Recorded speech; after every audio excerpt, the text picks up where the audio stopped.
We got Ben. Ben is back. We're you could back. probably drop that tech guy label, even though it is kind of your label. But Ben fantasy expert, Ben gambling expert. Hey, yeah, just handsome Ben, whatever you want to say. We might be starting off hockey season on a winning night. So, are you talking about the Blackhawks? No, well, I did have some of the Blackhawks, but no, we are down to McKinnon 3 shots on goals right now. You're talking about you're betting. You're betting on the Blackhawks or betting on hockey. Hockey winners. Yeah, I don't know enough about it to do that, but if you have a niche, you have a niche. We got Ryan in here, Mark in here, J Bob in here, Argo. What's going on, gentlemen? What's going on, everybody? Ben has not been on for a couple weeks. You left me hanging. You've been working your ass off like a slave. It has been a little bit. I have been slaving it up over here, but we'll get back on the regular schedule program here. Yeah, man. At least once a week. I miss you. I didn't get to see you in person yesterday playing golf. That was pretty fun. So that is true. It was about time. We had some pretty long, very heartfelt hugs. So yeah, we did. Alrighty, we're gonna get into this real quick here. We got waivers. Blake, again, shout out Blake for these awesome thumbnails. These are fucking epic. I like the one last night too. The Monday night one was awesome. Last name McAuliffe, what's going on? Blake, he was showing me those thumbnails yesterday. You are killing it, dude. Keep doing it. He's killing it. I love that. I love that kid. He's over 18. Okay, let me just clarify that one. Not to send any mixed messages to any law enforcement out there. Let's not do that. J Bob, we're gonna get to Flacco here in a second because Ben was actually texting me about this, and I told him to hold off his thoughts texting even because we're gonna get all that. Yep. Actually, I have a little thing on likely as well, McAuliffe. So give us a couple seconds. We'll get to all that. Again, any questions you have, we'll get to them eventually. If you just want to start posting them on here, we'll catch up. If you need something answered right away, again, Super Chat is active. All I need is just like a little bit of change. Just a little change. Can I borrow some money to put my stuff in storage? Come on, guys. If y'all just help me out a little bit, each one of you just put in a little change.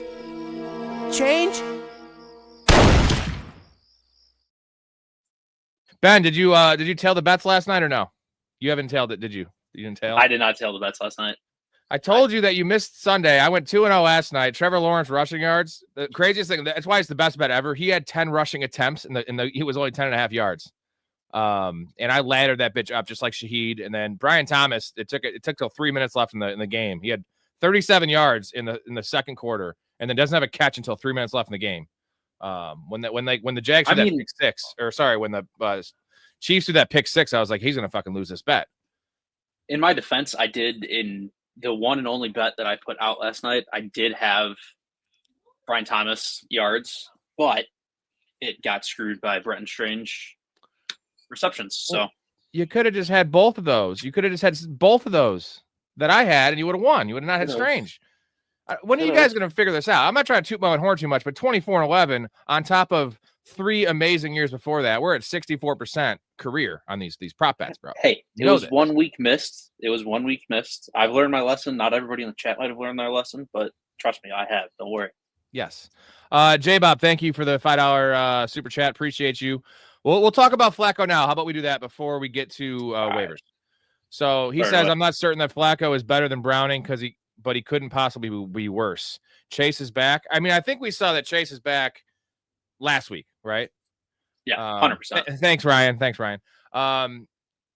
Here's the weird thing about Flacco is he's been awful. So 2024 last year was awful with Indy. It was bad. Now he had a bad their O-line was a little beat up, and the passing game weapons were beat up. And this year with the Browns, you got no one to throw to. It's looked bad. Like his metrics are like bottom 2 of any guy that's taken over, 50 passing attempts. So what are your thoughts, Ben, on Flacco? And could we see a possible 2023 resurgence, what we saw with Cleveland when he led them to the playoffs? I do. First and foremost, this is a much better wide receiver room than both of that Indianapolis and Cleveland team. So I think you are going to see much better talent around Joe Flacco, which is going to give him a lot better opportunity. I mean, he still didn't. I mean, yes, he did play kind of bad this year, but he's shown flashes of that 2023 him. And I think going to this Bengal team is going to be both good for him and good for the team, especially Jamar Chase. Yeah, and at the very minimum, whether it's better in real life, that remains to be seen. But for the weapons, Browning was just his deep balls were just like ducks. He was just like throwing up like airmailed balls. Like Joe Flacco is still one of the best deep ball passers in the league, and what he is, he's bold. He's aggressive, and like Browning was just throwing like balls to the sideline where they were just like sailing out of bounds. Joe Flacco might throw an interception a game, probably more maybe, but what you're gonna get is trust in these receivers. And we saw that with Amari Cooper in 2023, right? Amari Cooper was a top 3 wide receiver for that 5-week stretch or whatever it was when they made the playoffs. And Joe Flacco was averaging like 330 yards passing a game. And those weapons, obviously that's way better in the Cleveland 2023 than what they had this year for him. Oh, and yeah. yes, he's probably a little diminished because he's 2 years older. But the thing is, like, we're talking about Amari Cooper at 29 years old compared to Jamar Chase at 26 or 25 years old. T. Higgins is the number 2. I still like Andre Yoshibach. I think he's solid. Gesicki can play. I mean, Chase Brown looks bad, but he's still a serviceable all-purpose back, right? Like, he is good out of the backfield in terms of catching passes. The question is O-line, right? That's the biggest question. And I mean, we've seen Joe Flacco's interception numbers go up. What I miss seeing is that stretch that Jake Browning played when Joe Burrow was out. What was that, last year, 2 years ago, when he had like that 14-5 touchdown interception ratio? That's what we were expecting to see out of Jake Browning. That's what we got, the complete opposite. He's been 14-5 interception to touchdown ratio. I think Joe Burrow, we've seen that interception number go up because this Cleveland Browns team is just shit. I mean, I think half of them are probably on him, just throwing the ball to throw the ball. But I think the rest of it is just this Cleveland team is just terrible. I mean, he has nobody to throw it to except David Njoku. Yeah, right. And like Fannin, who's a rookie. Blake says Whitworth was on McAfee and said that the Bengals haven't signed a drafted lineman to a second contract since 2012. Yeah, they don't invest in anything but like wide receivers and quarterback, and they don't even want to. They didn't want to pay their first round defensive end, which was just hilarious. And then Ryan says this is a great one. Have you seen Boogie Nights, Ben? I don't know if you have, but yeah, great movie. Flacco is like Dirk Diggler of the league. He's out of his prime, can still throw deep, but nothing out does experience that he has. O-line is questionable with Cincy. He is Dirk Diggler, but you know what? Dirk Diggler still had a giant hog, and I'm pretty sure Joe Flacco still has a giant hog. That's hilarious. That you hit the nail on the head, Ryan. The fact that Blake has seen that movie and you have seen that movie, you're both 21 years old, so I'm impressed. Yeah, I'm a little older than 21 here, bub. 22? 24. Are you really? Yeah. What the fuck? See, I've known you for too long. I knew you were. It has been too long. It's been since 14. Yeah, Erica just says, yeah, and you're supposed to marry him. Those of you that don't know, me and Ben have a marriage pact. I'm married. Ben's essentially married. Thank you, Erica. When I am 65, we're gonna divorce our wives and get married together. And that's going to be celebrated now. Argo says start 3. Chuba, Chase Brown, Michael Carter, Henderson, Tyrone Tracy. Not Tyrone Tracy. Chuba, even if he plays, not Chuba. So I mean, Henderson's got to be with, a for sure here. It's the middle 3. It's Chase Brown, Michael Carter, Henderson. It's those 3. Yeah. For sure. That's like maybe Chuba. Chuba would be the only one, not Tyrone Tracy, but I wouldn't start Chuba. Should I drop Bo Nix for Jordan Love? I wouldn't do it. I would just roster both of them. I hate rostering 2 quarterbacks, but Jordan Love already has his bye, so that's a nice pickup. He's going to play every week, and with plus matchups, he's going to crush. But Bo Nix is still solid, man. He's still a top 10 guy. I don't know. Packers have Cleveland this week, right? Yeah, Packers have. I believe it is. Cincy, yeah. That's a good matchup. Which, yeah, for quarterback, that's going to be a good matchup. Yeah, I would probably play Jordan Love over Bo Nix because Bo Nix has the Jets, which, they might not be throwing a lot. Andre, I feel sorry for you on this one. He has a broken heart emoji here. In my biggest league, I drafted Golden over Ibuka. It's haunting me. Oh, yeah, well, the love on Golden there towards the end of drafts was just crazy, but so was the love of Ibuka, so I never saw that. I saw Golden going like as early as like the mid-7th, and Ibuka was a 6th-round pick. So you should have gone the other way around. But, I mean, I could see, with the Jaden Reed news when in the preseason when he had the Liz Frank fracture in his foot. but it's also the Packers, and they have hockey lines for their wide receivers. Blake's 26. See, I'm just thinking everyone's so young because I'm so old. Yeah. My bad, Blake. Hey, it's actually a compliment. Jeez, man. Movie nerd. Oh, see, Blake's my kind of dude. He's gonna love. Tell Blake how much he's gonna love the non-football stuff we do because it's generally a lot of movies and pop culture. We're doing a Star Wars week. Blake, you got to go back and watch some of the like long form videos because there were some movie deep dives. You'll get some story times with Rob in there too. They're the golden age, show. Man. Those are some. There's some hell of videos back there. Ooh, Ellie. Oh, we got Ben's wife in here. Says, you'll always be my second hubby, Rob. Well, if we want to set something up with the couples, a 2-on-2 situation, I'm down. Hey, relax over there. We're a little too old for you guys, but Baller already has Justin Fields. Mason Taylor and OK tight end to pick up. I have in Kraft and Njoku. There's no point in picking up a third tight end if you have Kraft and Njoku, Ryan. Like Kraft is all you don't even need a Njoku. Try to trade Njoku after that big game because especially because already had his bye. Yep, already went on bye, so he's golden the rest of the year as long as he doesn't get hurt. Yeah, stick with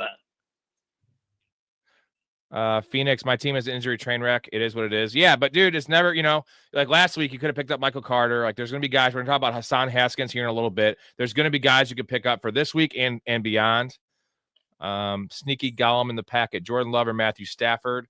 It's Jordan Love this week. Stafford has a great matchup against the Ravens. The difference is I don't see the Ravens putting up a lot of points against the Rams. I think the Bengals might put up 28 points. I know the Packers have a good D, but they just got shredded last time out by the Cowboys without CeeDee Lamb. So, gotta let me in the Blake. You're the thumbnail guy. You, like I said, you don't even have to get in the Patreon if you don't want. You're in the highest tier for me. You're helping me out, so I do appreciate that. Drop pitch for Waller. I would. Fuck, man, that's so close. Probably, dude, at this point, like, with Mooney back. Yeah, I mean, it's dropping shit for shit, in my opinion. Yeah, I mean, Pitts is a better player at this point, but Waller has a more prominent role, it appears. Waller says, offered CD, like Jordan Mason, Addison for A-Chain, JSN, and instant denied. Is that a bad deal or no? CD, Jordan Mason, and Addison for A-Chain and JSN. Yeah, A-Chain and JSN is just two elite players, and CD's hurt right now. And Mason fumbled, so, like, when Aaron Jones comes back, I didn't want to believe it, but with the fumbling, and it's going to be more of like a 55-45, 50-50 split with Mason just getting the goal line work. I don't think Waller's shit. He actually looks pretty good. Waller looks pretty good. Oh, especially for coming out of retirement, he does. But I mean, there's better options out there, and I mean, I probably personally would rather have Kyle Pitts than Darren Waller. Ooh, Andre, since you're wearing that Cubs jersey, Ben, don't worry, brother. Brewers are bringing that casket tomorrow. Rip Cubs. Yeah, I got to rock it one last time. Yeah, it was a good year. Time. Hey, we made it to October. That's all this team cares about. Making it to October. We did. J-Bob, it's Kraft for sure. Tucker Kraft is my picture on the Discord. Biggest Tucker Kraft guy in the world right here.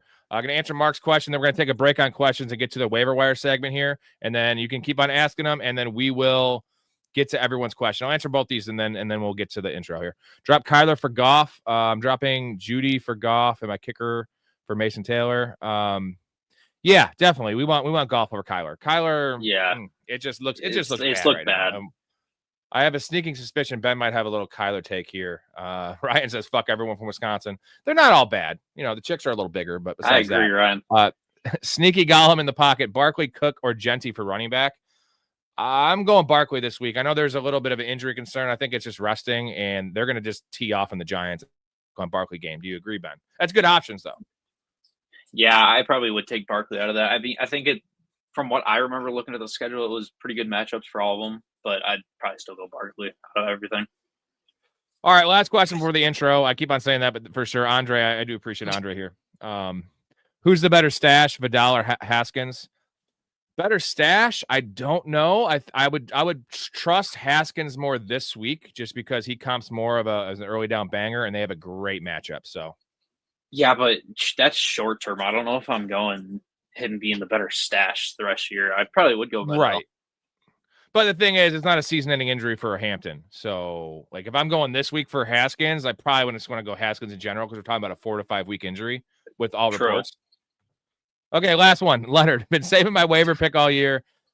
Is Njoku worth burning my number one spot? I've been dealing with Bowers all year. No, it's not worth using that tight end. You can just just wait and pick up Jake Tunges if one or both of Pearsall and Jennings are out.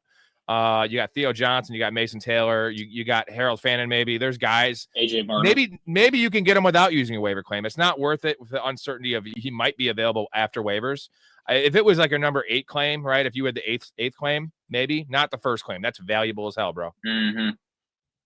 All right, I'm gonna hit you guys with the intro. Hit you with the intro, and then we're gonna get to our waiver wire segment, and we'll get back to the questions after a couple minutes.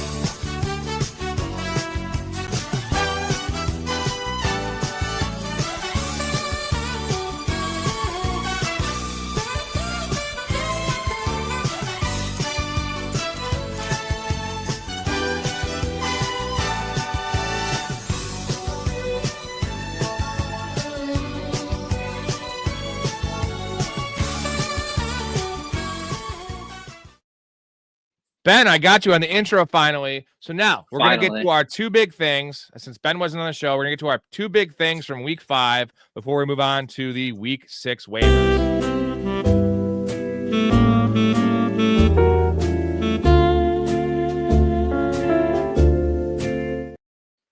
I'm going to get to mine first just because it ties into the intro, my T-Law. It was actually a shout out to my wife. I was thinking of because everyone called him Fabio, and now he's just like Conan the Barbarian, Arnold Schwarzenegger playing him because he was just a badass. And man, T-Law, like epic performance, man's performance, winning performance, actually running the ball for once. Even impressed me, who had the over in his rushing yards. Like he actually played like the player we thought he was. And now I guess it's just 1 week sample size, but even beyond that, he's been playing better this year. Still making some knucklehead, interceptions, and that fumble he had was just rough. On the goal line there in the first quarter. But T-Law, I don't think he's going to be the franchise guy we were sold coming out of Clemson, but he's only 26 years old. He just turned 26 yesterday, actually. So it's like, yeah, it's not what we see with Sam and Geno Smith besides this year and Baker Mayfield. Like it's like 26 is the new 22, where like we used to have to, like, if they don't get the first 2 years, like they're screwed. Like the reclamation projects are real. And Liam Cohen is that guy, right? So the weapons aren't even that great right now. Brian Thomas isn't playing good. Travis Hunter's barely playing offense, but like he's doing it with less. The offensive line is actually really good. He has like top 5 cleanest pockets in the league right now. So it's kind of trending up for T-Law. We'll get to him in the waiver segment, but like T-Law, what are your thoughts on T-Law, Ben? And he kind of just made him their bitch, right? Dude, I mean, you hit the nail on the head because you said it's like these guys like Sam Darnold and Geno Smith. We're seeing some of these guys just need the first few years to grow into that NFL quarterback role. And you're seeing it a lot with these guys who were drafted high overall picks, thrown into these shit teams like Sam Darnold was with the Jets or like Trevor Lawrence was with the Jaguars. You're seeing him after a few years finally get his legs under him, play like we were expecting him to play. I was listening to McAfee this morning, and they had Bruce Arians on. He was saying there's been 2 games where he has seen Clemson, Trevor Lawrence in the NFL. It was a playoff game. What was it, last year? And then it was night. 3 years ago. 2 years ago against the 2 Chargers. years ago, I think. I got a video here of just what he did to the Chiefs.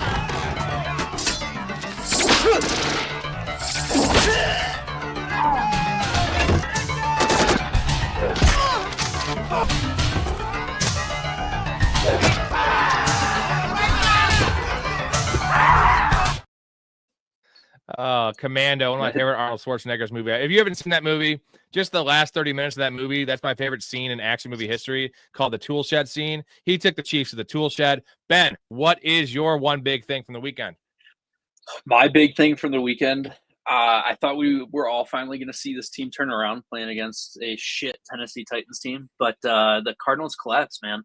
That was brutal. Not only do we see the team just fall apart, we see the running back fumbling before he gets to the end zone. We're seeing the head coach physically abuse said running back on the sideline, getting fined $100,000. This team is just falling apart. Kyler looks like shit. My boy Marvin Harrison he just went to Arizona to die, apparently, just like quarterbacks come to Chicago to die. I mean, what the hell is going on in Arizona? That's my one big thing. It's really bad. Jonathan Gannon, I don't even know where he came from. He was the defensive coordinator of the Eagles, I think. Just stupid thing. Like, not to be racist on this one, but the NFL hires all these young white coaches just because like they were on a successful team with a successful head coach, like as a coordinator, and like they're not ready to be a head coach. I don't even think Gannon's a good coordinator, and he's not a leader. If you want to do yourself a favor after this, I said this yesterday, go watch the post-game press conference. It's like 7 minutes on YouTube of Jonathan Gannon. And the funniest part about it is he starts out the press conference, Jonathan Gannon, by listing the injuries from the game. And he was just naming guys' numbers. Where like my thing is like a Dan Campbell, they like name nicknames and shit. And actually they're like first name basis. He's naming their numbers and just no accountability. Not Drew Petzing, like the offensive coordinator. He's not selling him down the river, which I get is kind of like valiance, but like call your guys out when they suck and call yourself out, call the players out. He called nobody out. He was just like, yeah, whatever. That's 3 straight last second losses for them when they had the game. They could be 5-0. And this team is not that talented, but with a better coach, if Sean McVay was coaching that team, they're 5-0. And now their season's over because they're really weak at running back. Kyler Murray sucks. Their coaching is terrible. Their schedule gets tough. They have no home court advantage or home field advantage. It's just bad. Now, their fans are revolting, and they don't have a lot of fans to begin with because Arizona's all transplants, bro. Yeah. So it's Literally rough. Like, from what I've heard from Cardinals fans, they're just in panic mode. You brought up that Dan Campbell thing. Like, he brings up nicknames in the press conference. That's just a whole culture thing. And we can relate our one big things here. Like, you look at Liam Cohen and the Jaguars, that team is a completely different team from what they were last year. Offensively, defensively, I said it last time I was on the show that I don't think their defense is going to last. But, I mean, we're seeing their defense last, at least so far the last couple of weeks. So, I mean, you see him bring his culture to that team, completely change it around. Where is that culture in Arizona? We have seen them, just verge playoff teams the last couple of years, if that. Just same old mediocrity. It's anti-culture. It's counterculture. It's no culture. Yeah. It's not. There's nothing there. It's terrible, man. And like it's Matt Eberflus culture. For real, it really is. And like that's like setting the bar really low, dude. And like for a younger guy, you expect some mishaps in terms of time management and like bad challenges. You don't expect like a lifeless team or something. Like no, he has no energy. And like at least if you're going to be learning on the job kind of thing, like he's doing, bring some energy. That's why Dan Campbell was the best. He learned on the job, and yes, they went 0-12 or whatever the first year to start out. They made some strides, but he was building a culture. And well, I mean, we need that. You need to either be good or build the culture. We saw that in this press conference. We're going to bite kneecaps off. I mean, where's that in Arizona? Yeah. You know, it was funny was someone asked on the show what NFL player we'd make out with. And like I went into my wife and she's like, well, you would make out with Sean McVay, talking about coaches, because I do love Sean McVay, cute little guy. And I was like, well, you love Dan Campbell, you make out with Dan Campbell, but I was like, Dan Campbell fucking bite your lip off. You know what I mean? You'd be making out with him, and he'd not nibble on it, he'd like bite the lip off for sure. Thank you, J Bob. He says F John Gannon. He's trash, and I agree. He needs to go to like the CFL or some shit. All right, we're gonna get to waivers here real quick, and then we'll get to all your questions. Appreciate you guys. We're going to go quarterbacks here. I'm going to list off 7 names, and they're all under 40% owned for quarterbacks. They'll be available in most leagues. So T-Law is 41% owned. Jackson Dart, 38%. Darnold, 31%. Tua, 30%. Bryce Young, 19%. Penix, 19%. Joe Flacco, 2%. So let's do this. Let's go about this 2 ways. The first way is if you need a spot start this week, for instance, or a week or 2. Let's say you have Lamar or some shit or a bye week. Or Superflex. So T-Law has a Seattle, Dart has Philly, Darnold has Jaguars, Tua has Chargers. I have Bryce Young start here. He is 19% owned. He's at home against the Cowboys. And then Penix against Buffalo. I don't mind that. It's at home. Penix is fine at home. And then Flacco at Green Bay. So out of those names, T-Law, Dart, Darnold, Tua, Bryce Young, Penix, Flacco. What are you looking at for instant starts, spot starts, and then what about rest of the season? That's a tough one. Penix, I'm probably avoiding just because that's going against Buffalo. That's going to be a tough matchup. That defense is not easy, especially for a young quarterback. I mean, the way we've been talking about Trevor Lawrence, I'm really not opposed to going with Trevor Lawrence. I know Seattle is a tough defense to go, but especially being at home, it should be a pretty easy matchup with the way he's been playing. I don't know. I mean, rest of the season, I don't mind going Trevor Lawrence. Part of me wants to go Joe Flacco just because. Shout out Joe Flacco. There's some upside there, man. There's some upside there for sure. If it clicks, although he doesn't run, but we already did see him beat that Green Bay defense, which was supposed to be a juggernaut once already. Do we think he's going to go into Green Bay and do it again? It's very possible. So if you need a spot start, I'm not opposed to doing that, especially with having weapons at wide receiver and Chase Brown at running back. Yeah, I think my spot start might be Bryce Young, just because you're getting the rushing upside there, and he hasn't really been running as much as he was towards the end of last year. Now, the weapons are depleted. You have no Coker, and Leggett played okay last week. Ted McMillan does look like an alpha, though. That's my play this week. T-Law is probably my season-long guy, just because you saw the rushing upside. And then Joe Flacco's the wild card. If you want to stash a guy, it's Flacco or T-Law. But most leagues, T-Law, 41%. There's a chance he's not available. I don't mind taking a shot on Flacco for I can take a shot on Flacco too. Just for the rest of the season, see how it looks, right? See how the team responds. Let's move on to running backs here. I did 40% or less on Yahoo. So Michael Carter's priority, 40% only. He's at Indy. That's a good matchup. The DeMarcado's in the doghouse. Bam Knight, that guy. Who the hell is Bam Knight? I never heard of him. So now who knows? Jonathan Gannon's coaching there, so maybe Bam Knight comes out and gets 18 touches. Who fucking knows that? You never know. What are your thoughts on Kareem Hunt, 39% owned versus Detroit? I would start Kareem Hunt over Isaiah Pacheco. I'll say that. I don't know what that even means. But like, if you need a guy to, he could fall into the end zone. Detroit's a tough matchup, though, unfortunately. So I don't know how I like that. And then I have Kenny Gainwell at 37%. You'd rather have Kenny Gainwell than Hunt, correct? I don't know. Honestly, I probably would rather have Kareem Hunt because, granted, you have I see really any upside going Gainwell. Honestly, I'd take Kareem Hunt over any of them. Well, the upside is that he at least earned a 50% roll. That's the upside because of his awesome start in the Ireland game. True, but I think that Kareem Hunt, we've seen it game after game this year, that the short down yardages and short goal line packages, he's in there every time. Especially goal line, he's going to get the ball. I mean, we saw it last night with 2 touchdowns, and did he even crack 25 yards last night? I don't even think he did. But no, those 2 he's a touchdown guy. You're going to get it. Yeah. And the Chiefs offense looks like it's humming. You know what I mean? Like, that's the thing. All right, let's talk about Kendra Miller here, because I had some people in the Discord reaching out about Kendra Miller. He is 30% owned, which is criminally low because his snap share. So they're really against the Patriots this week. Now, the Patriots just shut down the Bills running game, so it's not a great matchup on paper. Kamara doesn't look great for one. Kamara snap share. So I'm going to see if I can find this. Let's see. I think it's right. No, it's one of these. Here you go. Here's a snap share week by week here. And look at Alvin Kamara's just slowly go down every week. Kendra Miller's slowly gone up. Like, if that trend continues, which I don't know if it will. So you're not starting Kendra Miller, obviously, in a tough matchup. But if that goes up, with where it's trending right now, it looks like Kendra Miller might get 45% of the snaps next week. And then you also have the upside of Alvin Kamara being old and, prone to injuries. Also, they shut him down late in the season almost every year because they're going for, a top 3 pick. And the trade possibilities, right? So there's three avenues here where Kendra Miller is the lead back. And I also have another graphic here that is just unreal. Look at Kendra Miller, dude. Look at Kendra Miller all the way at the very tippy top, right by Bijan Robinson in terms of efficiency. Broken tackles, and dude, it's just, he's unreal right now. And he looks great. And there's been multiple runs where I'm watching, and they both have the patch, the white patch there for the turf. And they're both same complexion, I guess you'd say. And it looks exactly the same. I'm like, that's a badass run by Kamara. And it's like, that's Kendra Miller. And when I'm confusing you for Alvin Kamara, even this stage of Alvin Kamara, that's a compliment, dude. So what are your thoughts on Kendra Miller at 30% owned?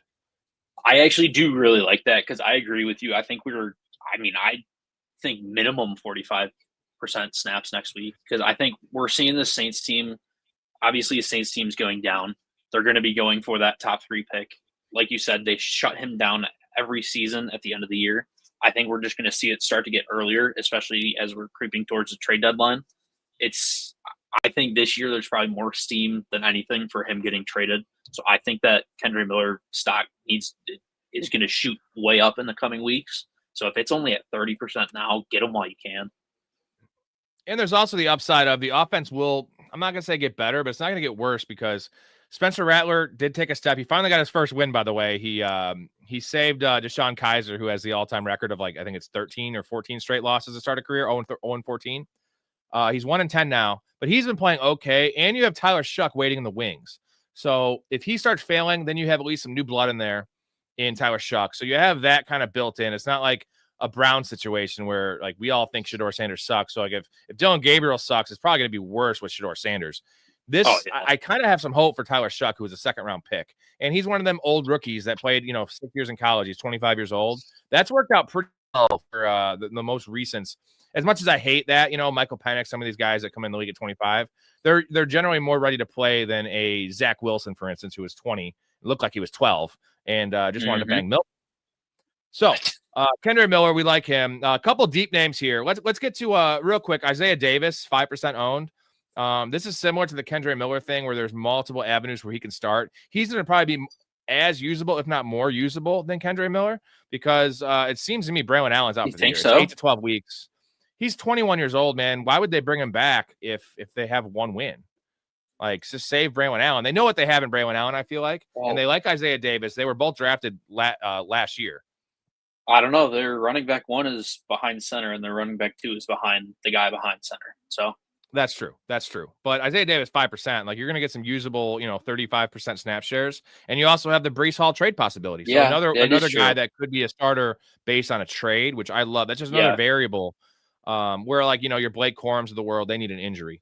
And then let's talk about Hassan Haskins at 3% and Kamani Vidal is at 0%. So they're going to be, I think Haskins is going to be wavered in every league. And I think number one priority in some of these spots. He's definitely a good start this week just because they're at the Dolphins and the Dolphins get shredded on the ground through the air. Look what Rico Dowdle just did, bro. Everywhere. Rico Dowdle, 200 yards, right?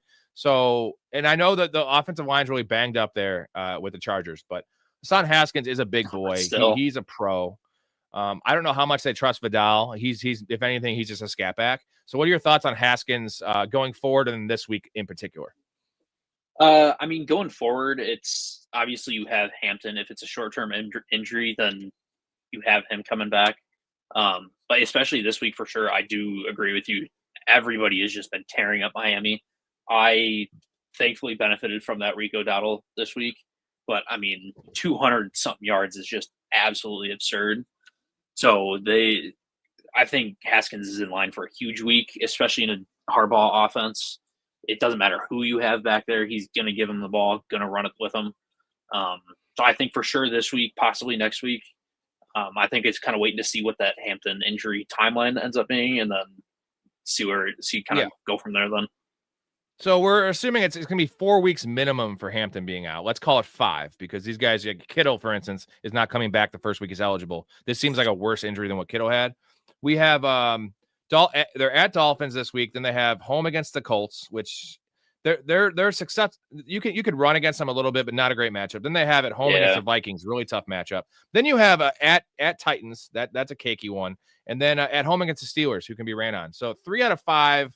I would say plus matchups, at least average or plus matchups. So I do like that. And, we're going to see, unfortunately, Michael Carter didn't know until mid to late week that he was going to be the starter. So it could be a situation like that where Vidal's the guy. I would bet my money that it's Haskins, but I do think it's going to be more of a split. And they're not running the ball a lot anyway, and their O-line's beat up. So, but this week, I think he's a top 26, top 27 play, maybe even top 20. So if you're really banged up, he should be started this week. A body. Yeah, if you're someone who has Ramondre Stevenson in their starting lineup, you probably should be picking him up. Would you play Stevenson or Haskins this week? You have no Antonio Gibson, right? They don't trust Travion. I don't know. Who does New England have? Right? Saints. New England has the Saints. Honestly, it's good matchups for both of them. I probably would go Stevenson just because he is going to get the touches, especially goal line. He'll get it. They'll give it to him. That's tough because those are Blake both Blake with a great comment here. Listen to this comment. Something that's not getting mentioned. This is why I love this comment section, this community, and these people. I'm learning stuff too, which I love. Something not getting mentioned is Haskins is a Michigan guy, and Harbaugh has one of his guys. So that is, did he play under Harbaugh? He must have, because Haskins has only been in the league about 2 or 3 years. He would have had to. So that's a little cherry on top there for your Haskins shares, right? Trusted guy, Michigan guy. Yeah. I mean, sorry, I'll never mention that one. I don't like to mention the team up north, but well, it is what it is, right? So he played under. Blake says he played under him. So yeah, man, that's awesome. Okay, wide receivers. This is a weak list here. I'm just gonna run through these. Mooney at 33%. With how weak this list is, I think Mooney should be. I mean, it's low because the bye week. I'm guessing a lot of people dropped him. Yeah, he was probably at 60%, and then people are like, screw it, he hasn't been doing much. Mooney's solid at 33%. Luther Burden at 11%. I feel like it's a good stash, but you can't trust him. The guy I want to mention here is a guy I've slandered on this podcast. It's Troy Franklin. When everyone after week 1 or after week 1 or week 2 was just picking up Troy Franklin, I was like, do not do it. Like, you do not do it. They spread the ball around there. He is 30% owned, but they have the Jets, and I saw a stat. I should have had it up in a graphic, but Troy Franklin, the Jets are, they have Sauce Gardner. The number 2 receiver in every offense they've faced has either scored a touchdown or had 60 yards receiving. Because their second corner, I don't even know the guy's name. He's trash. Interesting. So, and how good Courtland Sutton's playing, like Sauce is going to be shadowing Courtland Sutton. He doesn't play in the slot much, so Sauce is going to be on him. So Troy Franklin's like a start this week. I don't like him so much rest of season because I think there's some other guys that are going to emerge there. Mims might emerge, but man, 30% owned against the Jets. That seems like a great matchup. Yeah, that is a really good matchup. And I mean, I did not that. You came out of left field with that stat for me, and I actually really like that because I'm about to check what Franklin anytime touchdown is. Not gonna lie. Yeah, or just his yards. I bet it's low, dude. Like 31 yards. I might bet that. 240 for touchdown, and then yards are 40. Looks like that's a lot. But Vegas knows. Like that's the thing. That's a lot for like his. Yeah. He's averaging less than that. Usually they put it at what the guy's averaging. A couple other names here. Jalen Coker is more of a stash. I don't know if he's back this week, but Leggett did look okay last week. I have him on here at 7%. I'd rather have Coker rest of the season, but Leggett this week. And then Torrey Horton is a stash.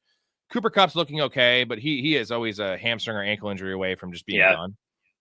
And then I have a deep stash. What do you got, Ben? I was going to say Cooper Kupp's one of those guys where he might get one of those small injuries to where like someone younger like a Jamar Chase or Justin Jefferson, they might be back in 1 or 2 weeks.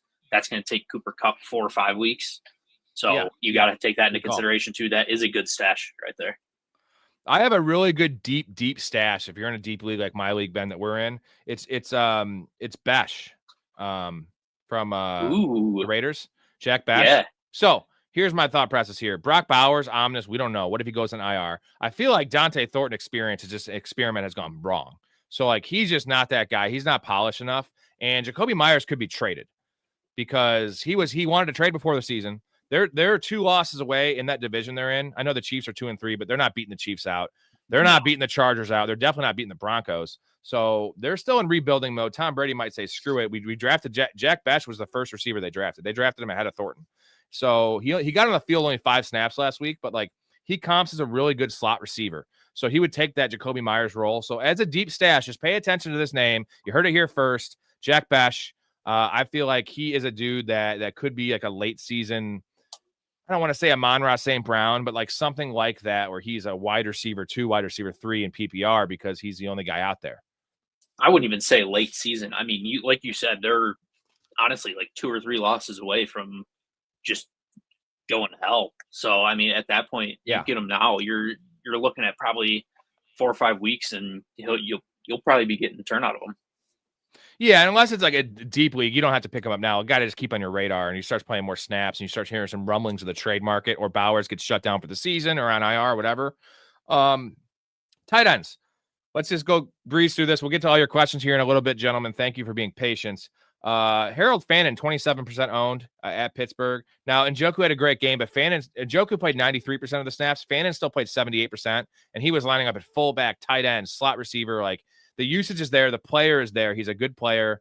The youth movement is coming, and he is, like, again, Njoku's a trade candidate, and Njoku's a shutdown candidate at the end of the year. Fannin's that dude, and, like, the coaches trust him because you don't line up a rookie at every different position on the field. You know, Tyler Warren is a first-round pick, right?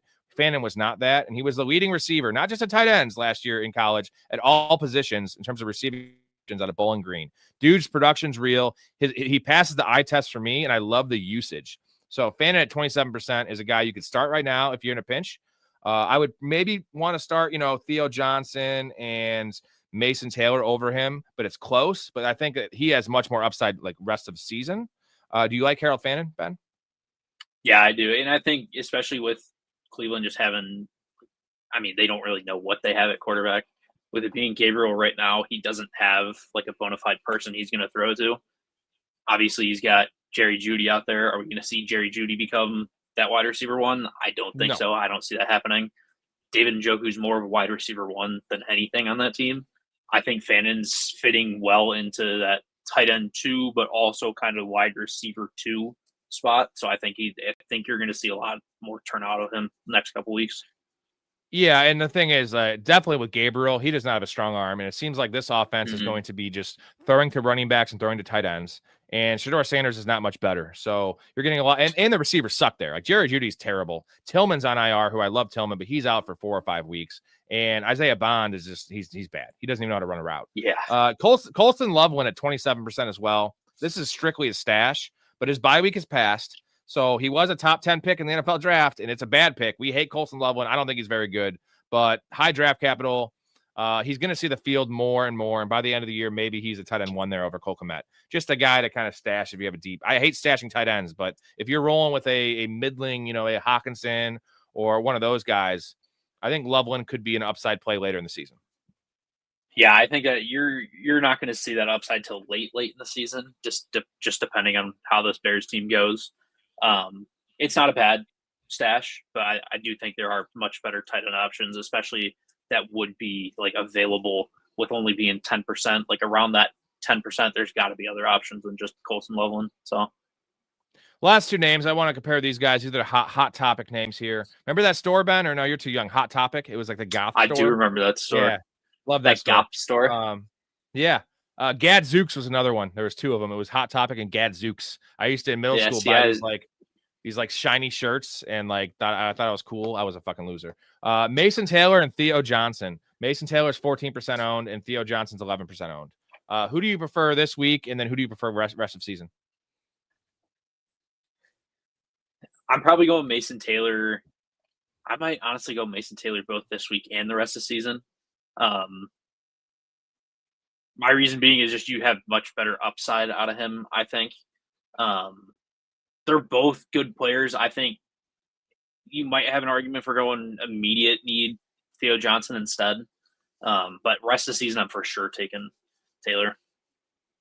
So here's the issue with both these guys, and I love both these guys. I have a lot of them in best ball, both of them. But so Mason Taylor, his production's coming on, getting 12 targets and 9 catches, and then 7 catches the week before. I said this in the Discord. Justin Fields has thrown 73 pass attempts the last 2 weeks, and that's his 2 big games. And the way they want to play ball there now, their defense has not been allowing this to happen. They want to have Justin Fields throw 20 pass attempts, which now you're cutting the pass attempts almost in half. That's going to cut Mason Taylor's, and they're not throwing to anyone else but Garrett Wilson. That might change. And the Theo Johnson is all touchdowns, which that's not a sticky set in general. Definitely not with Jackson Dart, who likes to pull the ball down and run. And that offense is in trouble without Malik Neighbors.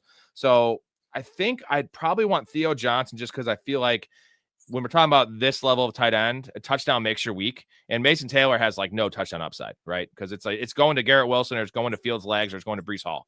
So I think I like Theo Johnson just because I like Mason Taylor, the player. At LSU, the production was for real good. And Theo Johnson's a man amongst boys. And Theo Johnson's a second-year player, right? So he's not a rookie. I like both of them, though. I still like Jake Tunges, though, if for this week coming up over both of them, with the caveat that Pearsall and Jennings are both out again. If it's the same situation of last week, give me Jake Tunges because Jake Tunges is the move tight end there. And he is, besides Kendrick Bourne, the number 1 pass catcher. And McCaffrey, obviously. But I like the matchup. They're at Tampa Bay. That's a good matchup. Yeah, that is a pretty good matchup for him. Yeah. But I wouldn't want to pick him up and pass on Mason Taylor or Theo Johnson because there's a chance one or both those receivers are back. All right, let's move into questions here, and we got a lot to catch up on. Let me change the banner. Actually, I do have one question before we get into other questions. Yeah, what do you got? I don't know if you had seen it while you're looking through tight end pickups percentage or anything. Did you see where AJ Barner was at by chance? Yeah, I actually he's owned in 2% of leagues, and you started him in my league. Now it is a 2 tight end league because I'm a sicko. 24 points out of him too. Yeah, but yeah, if you look at him, so I had one reason and one reason only for this. Seahawks have been running a lot of 2 tight end sets. Regardless of that, AJ Barner's snap share, not last week but the week prior, 86%. Yeah. So he is up there. He's on the field. Sam Darnold is someone who likes to throw the ball. All he has is JSN. If honestly, there's some of the I would rather have AJ Barner than a lot of these other tight ends, especially a stash. But I mean, if you need a spot start, I put him in a spot start. 24.2 points out of him, baby. Yeah, that's awesome. My only worry with AJ Barner is you have Elijah Arroyo there who they like. Now they've been kind of lining him up wide when he plays, but it's not just the Arroyo thing. It's that Sam Darnold, they are a conservative team. They don't want to be throwing the ball this much. And as currently constructed last week, especially, they were missing 2 guys in their secondary. Their defense got lit up by Baker. I don't expect it to happen often, but AJ Barner, like he is their number 2 option in the red zone. And he's getting, like you said, 86% of the snaps. So as long for the near term, I do like AJ Barner. I'm just not as bullish on him like rest of season as I am Mason Taylor or Theo Johnson. Oh yeah, or Harold Tanner. No, that's why I'm more on him like spot starts. I don't think he's like a bona fide like top 12 tight end the rest of the year. But I do think like if you need a spot, like I had Tucker Kraft on bye, so it's like I needed a spot start. Pick up AJ Barner. Yeah, boom, easy as that. Lovely. All right. Sneaky says, should I pick up Woody Marks? I mean, now, yeah, you should, because he might be dropped after last week. And if he's available, it's not going to be like everyone was saying, like it was he took over the backfield. He's still on the negative side of a committee, it feels like. And there's also some news about Joe Mixon actually maybe playing football this year. But Woody Marks is a good player, and he already has a good NFL game under his belt, stat wise and eye test wise. So I would definitely pick him up as a stash. Yeah, 100%. Like, as much as we talked up Kendra Miller, I'd rather have Woody Marks and Kendra Miller. Would you go that far? Yeah, I would. I mean, just because there's a real path. Even with a possibility of Mixon playing football this year, you're still taking Woody Marks over Kendra Miller? Yeah, because I think Mixon's coming back week 10 at earliest. We got Goated saying, Bengals fan here. We ain't got nothing to lose. Let's fucking do this. Again, I wish they had picked up Goated. I wish they had picked up Jameis Winston, but like this is way better than Kirk Cousins. I feel like for those weapons, and it's definitely better than Russell Wilson. Jesus, we didn't want that. No, there were a couple of options. I was not expecting them to go the Joe Flacco route. I was fully expecting it to be like a Jameis Winston or something like that. But Joe Flacco, I saw that news come around this morning. My Jamar Chase shares just instantly got higher. Jeffrey says, you see that weird trade with the Ravens and Chargers made? It was a weird like 6th and 7th round swap for like random players. Like, what is that? I don't know. Those are just weird trades. That's like swapping IDP play. That's like swapping IDPs in a fantasy league that like both suck. I also did see Ravens on their practice squad picked up what's his name from Houston that got like kicked off the team. The guy, I forgot his name, but dirty player. CJ Johnson. Oh, it's CJ. Yeah. CJ Gardner Johnson.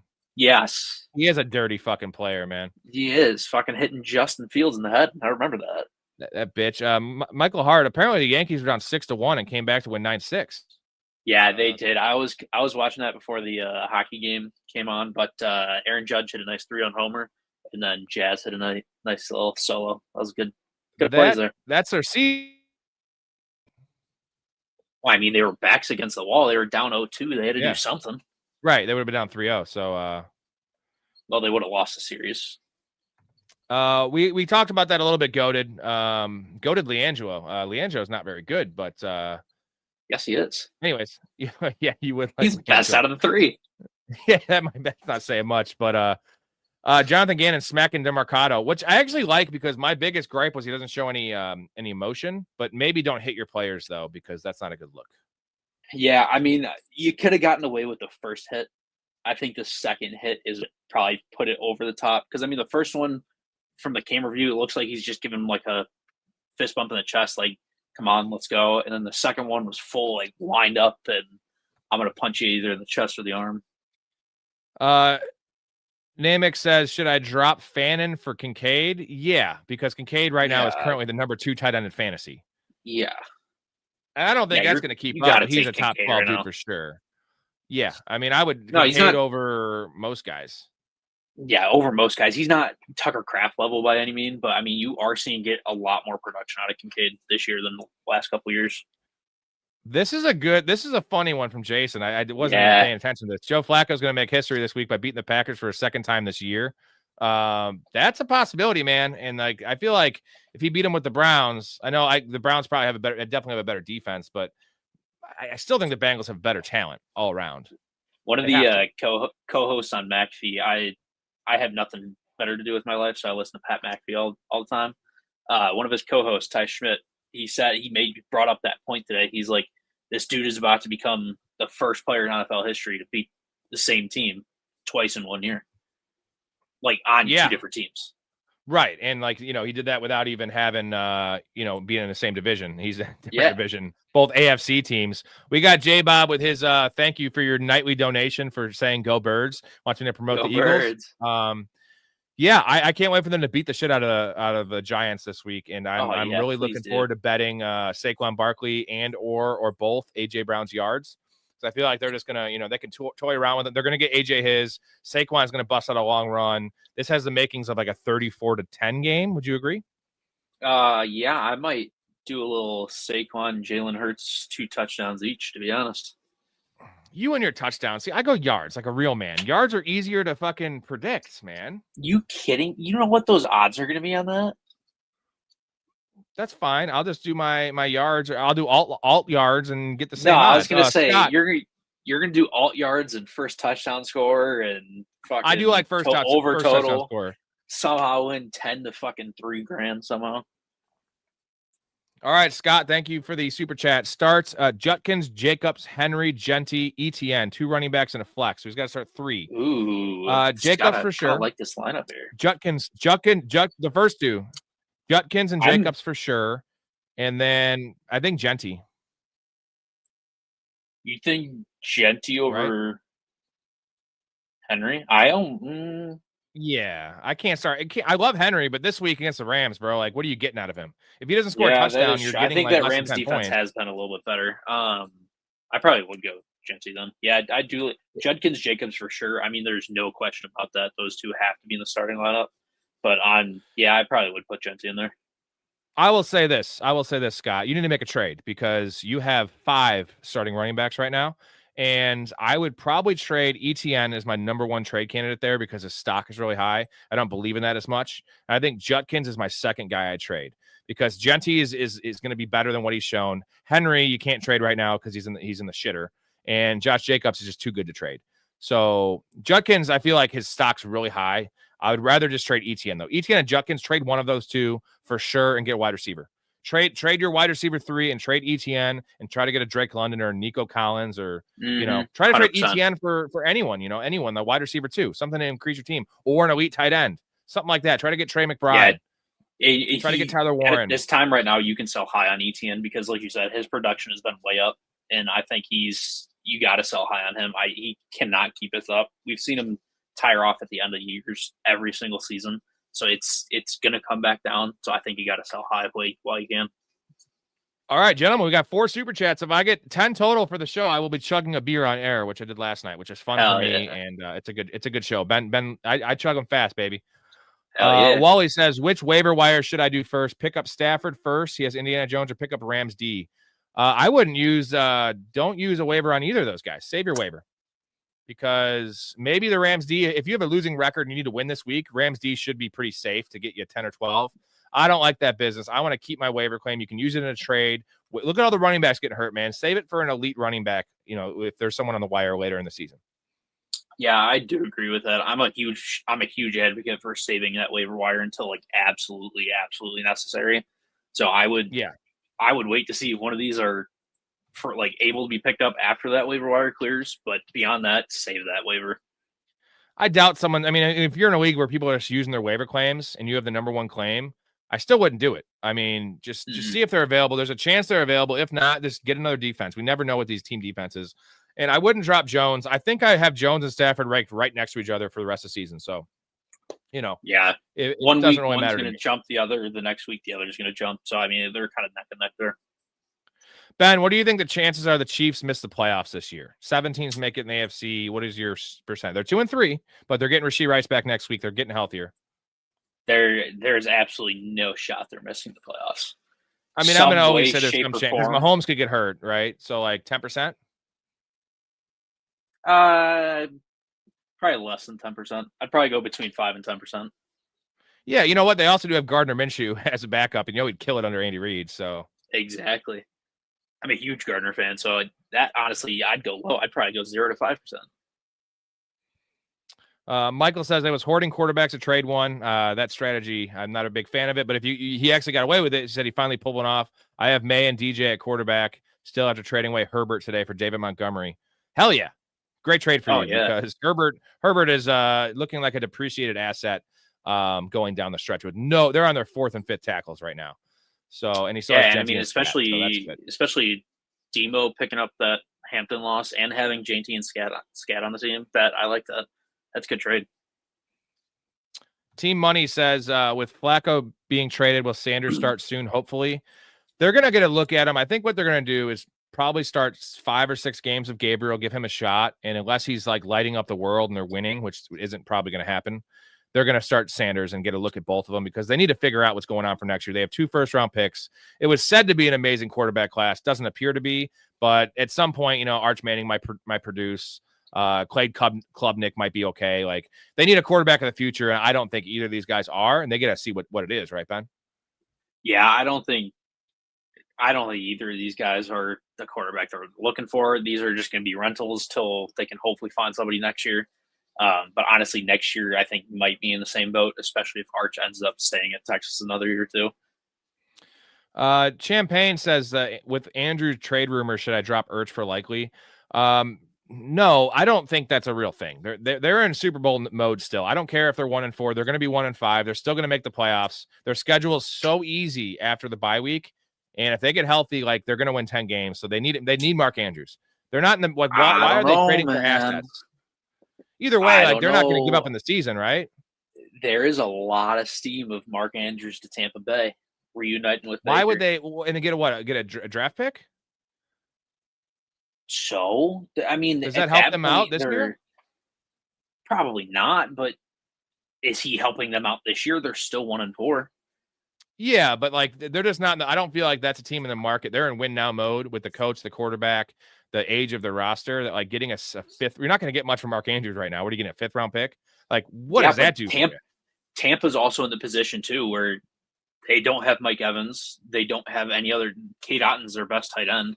So I mean, at that point, they're probably going to be willing to buy high on whatever Baltimore wants for Mark Andrews. I do like that. If I was the Ravens, I would not be surprised if Mark he gets Andrews. traded. That's just giving up in the season then because they need Mark Andrews. We know you love sucking Mark Andrews' butt. So, dude, I think Mark Andrews sucks. I'm just saying that like he's better than Isaiah Likely right now, and Lamar loves him, and like I don't care if they're 1-5, dude. It's still the Baltimore Ravens. Like I'm betting on them to win the Super Bowl after this. When they lose this week, and they're going to be plus 2,800 to win the Super Bowl. I'm betting on that, and I'm telling you right now they're plus 1,900.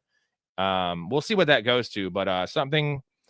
Oh, this is the Blake thing about the Haskins thing. That was a great comment. Champagne, I dropped Ramondre before Gibson injury. I'm quite thin at backup running backs. Only one is Swift. Swift isn't going to lose his role, bro. Like there's no one to steal his role. So should I spend a decent amount of FAAB and getting back Ramondre? I don't like that because you dropped him. I mean, try to give a little bit, but like don't compound your mistake because we still think eventually this has to be Travion's backfield. And like there has to be a fumble limit. Like how many fumbles, like the old what is it? The lollipop commercial, how many licks does it take to get to the Tootsie Pop? Like how many fumbles does it take for Ramondre Stevenson to lose his job? And clearly 10 in the last year in 4 games. 10 in the last he was hurt 2 games last year. So he's had 10 fumbles in his last like 16 or 17 games. Like and that's not enough to make you lose your job, which is weird. So anywhere else, still think it's but evidently not in New England. Bill Belichick would fucking release your ass after 2 fumbles. Yeah. Another one from Champagne. Should I hold on to Io Manor, drop him for Coleman, Troy Franklin? I would drop him for Coleman for sure. You got the number one there, number you 1B with Josh Allen. So, I mean, I'd even drop for Franklin too, to be honest, if Coleman wasn't there. Yeah, definitely stash Isaiah Davis. He is getting to that spot right now. Hunter or Mooney rest of season. This one's tough from Matt. What do you think, Ben? Ooh, Hunter or Mooney. I'd probably go Mooney. I do like what you said earlier. I think his pickups were down, especially because of the bye week. But I do think you're going to see a lot out of Mooney, a lot more coming out of the Mooney the rest of the year. Yeah, I think that Hunter has definitely more upside. Like if they actually decide just to play him on offense, because he looked pretty good last night, but he doesn't play enough snaps and get enough targets. But Mooney is the guy. I feel much more comfortable starting Mooney week to week. So if you're in a he's deep going to league get and hits. you need to start. But if you're in like a shallower league, like I want nothing to do with Mooney, because unless Drake London gets hurt, like Mooney is a wide receiver 4, where I feel like Travis Hunter could become a startable guy week to week just based on ability, and Trevor Lawrence is probably still better than Michael Penix. Michael Hart says losing Hampton is depressing. My team was coasting, lost first 2, won the last 3. He drafted a lot of rookies. You got to pick up Haskins then, man. You have to. I think that's the play, because you can't. You're gonna get him back at some point, and getting Haskins. Now there's a risk that it's not Haskins' job totally, but at least then you're insulating yourself a little bit. And if Hampton misses 5 or 6 weeks instead of 4, at least you have an RB2 supposedly. Like it could be, like I feel like I'm more comfortable with Haskins than I was with Michael Carter this time last week. And look at Michael Carter now. Like he looks like almost a must start. Yeah, I do agree with that. I probably am more comfortable with Haskins this week than I was with Carter last week. Blake has been talking up. Blake's been talking up Torrey Horton for like 4 weeks now. So that was a good call on you. I know you liked him in college, Blake. He's playable right now, and he's getting 3 targets a game. So that just shows the player that Torrey Horton is, because Torrey Horton, the thing is that the coaching staff trusts Cooper Kupp, and not to take anything away from Cooper Kupp, but he is at least he was an all-timer for a 3-year stretch. But Cooper Kupp's a pro, and he's not going to make the wrong decision. But right now, if Torrey Horton continues this, they're going to put the best player on the field, and that is Torrey Horton. Yeah, I mean, especially in the current day and the way we've been playing, the way they've been playing, I think you're going to see a huge uptick in Torrey if this keeps up. Yeah, and he's a nice compliment because he's a downfield guy, and that can kind of allow JSN, because JSN's kind of been their downfield guy, because Horton's not playing that many snaps, and we know JSN's best in the intermediate to short range, and now he's been killing it downfield, but that just opens up the offense to have a guy stretch the field, because we know Cooper Kupp ain't stretching anything, nothing. No, that 5 to 15, 20 yards for JSN. I mean, we saw it in college; it was immaculate. So I mean that's exactly where he needs to be playing right now. Cooper Kupp couldn't stretch out a butthole right now. It's terrible. Devious says, who should I start at wide receiver 2 this week? PPR. Quentin Johnson at Dolphins. Sorry, the butthole comment. Quentin Johnson at Dolphins. Marvin Harrison at Colts. Olave versus Patriots. Devontae Smith at Giants. Jennings at Buccaneers. Keep up the good work. Thank you, Devious. Keep up the great comments, because these are good ones. You always leave us. And go Niners, buddy. So who are you starting? So is it just, let's give him 2 names here. So it's not Quentin Johnson. Number one that I'm doing is Chris Olave, probably. Yeah, so Olave and Marvin Harrison or Devonta Smith. I think those are the plays, because Devonta Smith has a great matchup. So I would probably rank it, personally for me, I would rank it Harrison, Olave, Smith. That's so tough.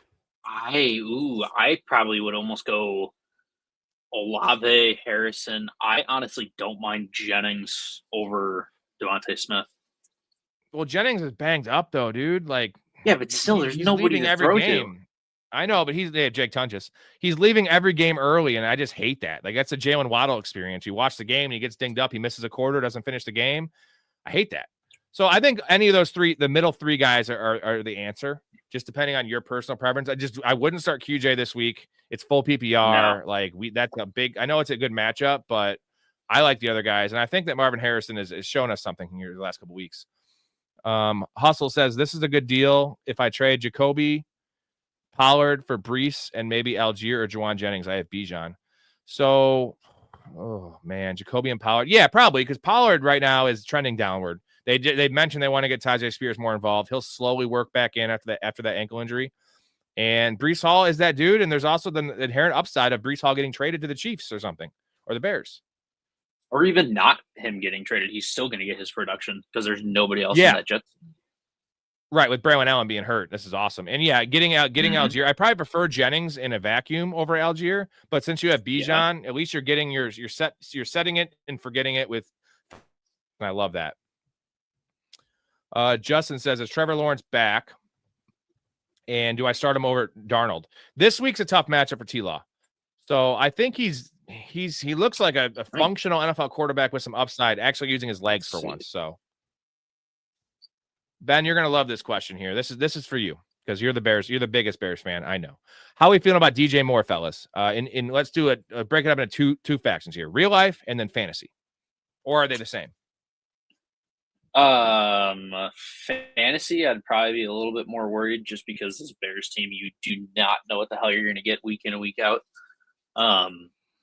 Real life, I am not really too worried. I do think Rome Odunze by the end of the year is probably going to be leader in the team, like receptions, yards, everything.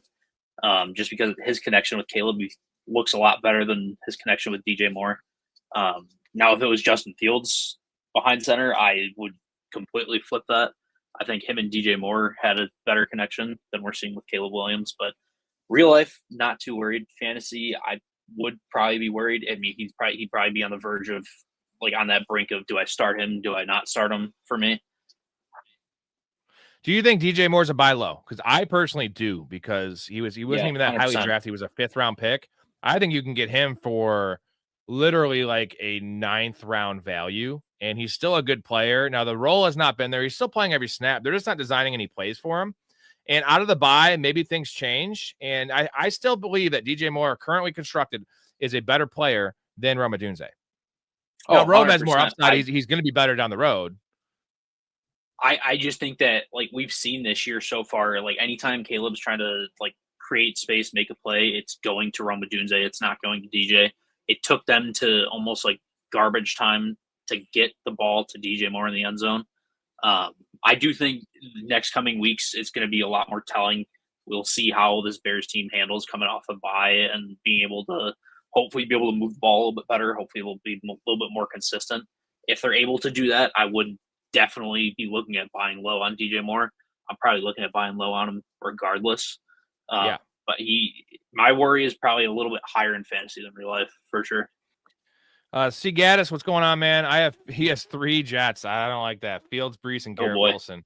And he has Jaden Daniels. So what you need to do is just try to trade Fields now. If he has a big week this week, which might not happen against Denver, you got to get rid of Fields just because you're wasting a roster spot. You have Jaden Daniels. Daniels has a week 12 bye. So you got some room there. You can't start 3 Jets. That's just like, there's not many teams you can start 3 players, quarterback, running back, receiver on anyway. I'm thinking maybe the Eagles, for instance. But if they don't score, if that team doesn't score 28 points, you're screwed. 10th touchdown, you're screwed. And the Jets scored 10 points or 17 points, and it's all garbage time. I love Justin Fields. I love Breece Hall and Garrett Wilson, but like you got to trade Justin Fields or Breece Hall. Don't trade Garrett Wilson. You got to you got to trade one of the other two though. Donovan, Kyler Murray or Stafford rest of season. Also start Diggs or Rico. It's Rico. Rico, if Chuba doesn't play, that's for sure. Even though Diggs is killing it, I get that. But Rico is just set in stone. You still got to give it to Rico. 25 touches. And then it's Matt Stafford, man. And if it's 4 for a passing touchdown, I could see the appeal of Kyler Murray. But you're getting 19 points a game. You're getting no blow-up games. You're getting and Call of Duty just came out. You're getting a lifeless effort from that team. And they can't run the ball right now. So that's hurting Kyler Murray because he's not even finding Trey McBride. It's rough. Yeah, I'm right there with you. Definitely taking Matt Stafford over Kyler Murray. It has been rough, and I think there was a lot of upside with Kyler Murray going into the season because we saw his production with Trey McBride. Trey Benson's hurt, but we're a lot higher with him on Marvin Harrison just because we thought that connection was going to be there. Haven't seen it. I mean, the 2 running backs getting hurt, top 2 running backs in the team getting hurt does not help any situation. But that just furthers the point of taking Matt Stafford or Kyler. Joe wants to know if he should sell high on Rashid Shaheed for Lad McConkey. That is a slam dunk, yes, baby. I would even go higher than if it wasn't the option. Like I'm buying low on Lad everywhere right now. Oh because we did me and Story did the exercise last night. It was ADP versus production, and I still believe. And right now he's wide receiver 45, and he was drafted at wide receiver 11. Like I still feel like he's closer to wide receiver 11 than he is his current production. I feel like he's still a top 24 guy. He will be the rest of the season. That is. He won't finish at wide receiver 24, but from this point on, he will be. And I really like Rashid Shaheed. I really do. But he is a boomer bust player, and Lad McConkey is going to be set in stone, getting you 6 for 60 going forward. Yep, 100% agree with that. Wesley says waivers today. Want to see what gems we have. Have Cooper Rush, super flex. Is he my drop? I mean, if you have another quarterback, yeah. Try to get Joe Flacco, dude. I feel like Joe Flacco in a super flex is valuable. And he should be available to most, you would think. And yeah, there's some gems. We went over them real quick. Let's see. Running back, there were some gems. It's Haskins. It's Isaiah Davis, Kendre Miller. You probably have to waiver Haskins. The other guys you can just probably try to get after, Mark says Hines was signed to practice squad for Chargers. How does that affect the running back situation if he's elevated? That's only going to affect Kamani Vidal's role because Nyheim Hines. I think Haskins has that role.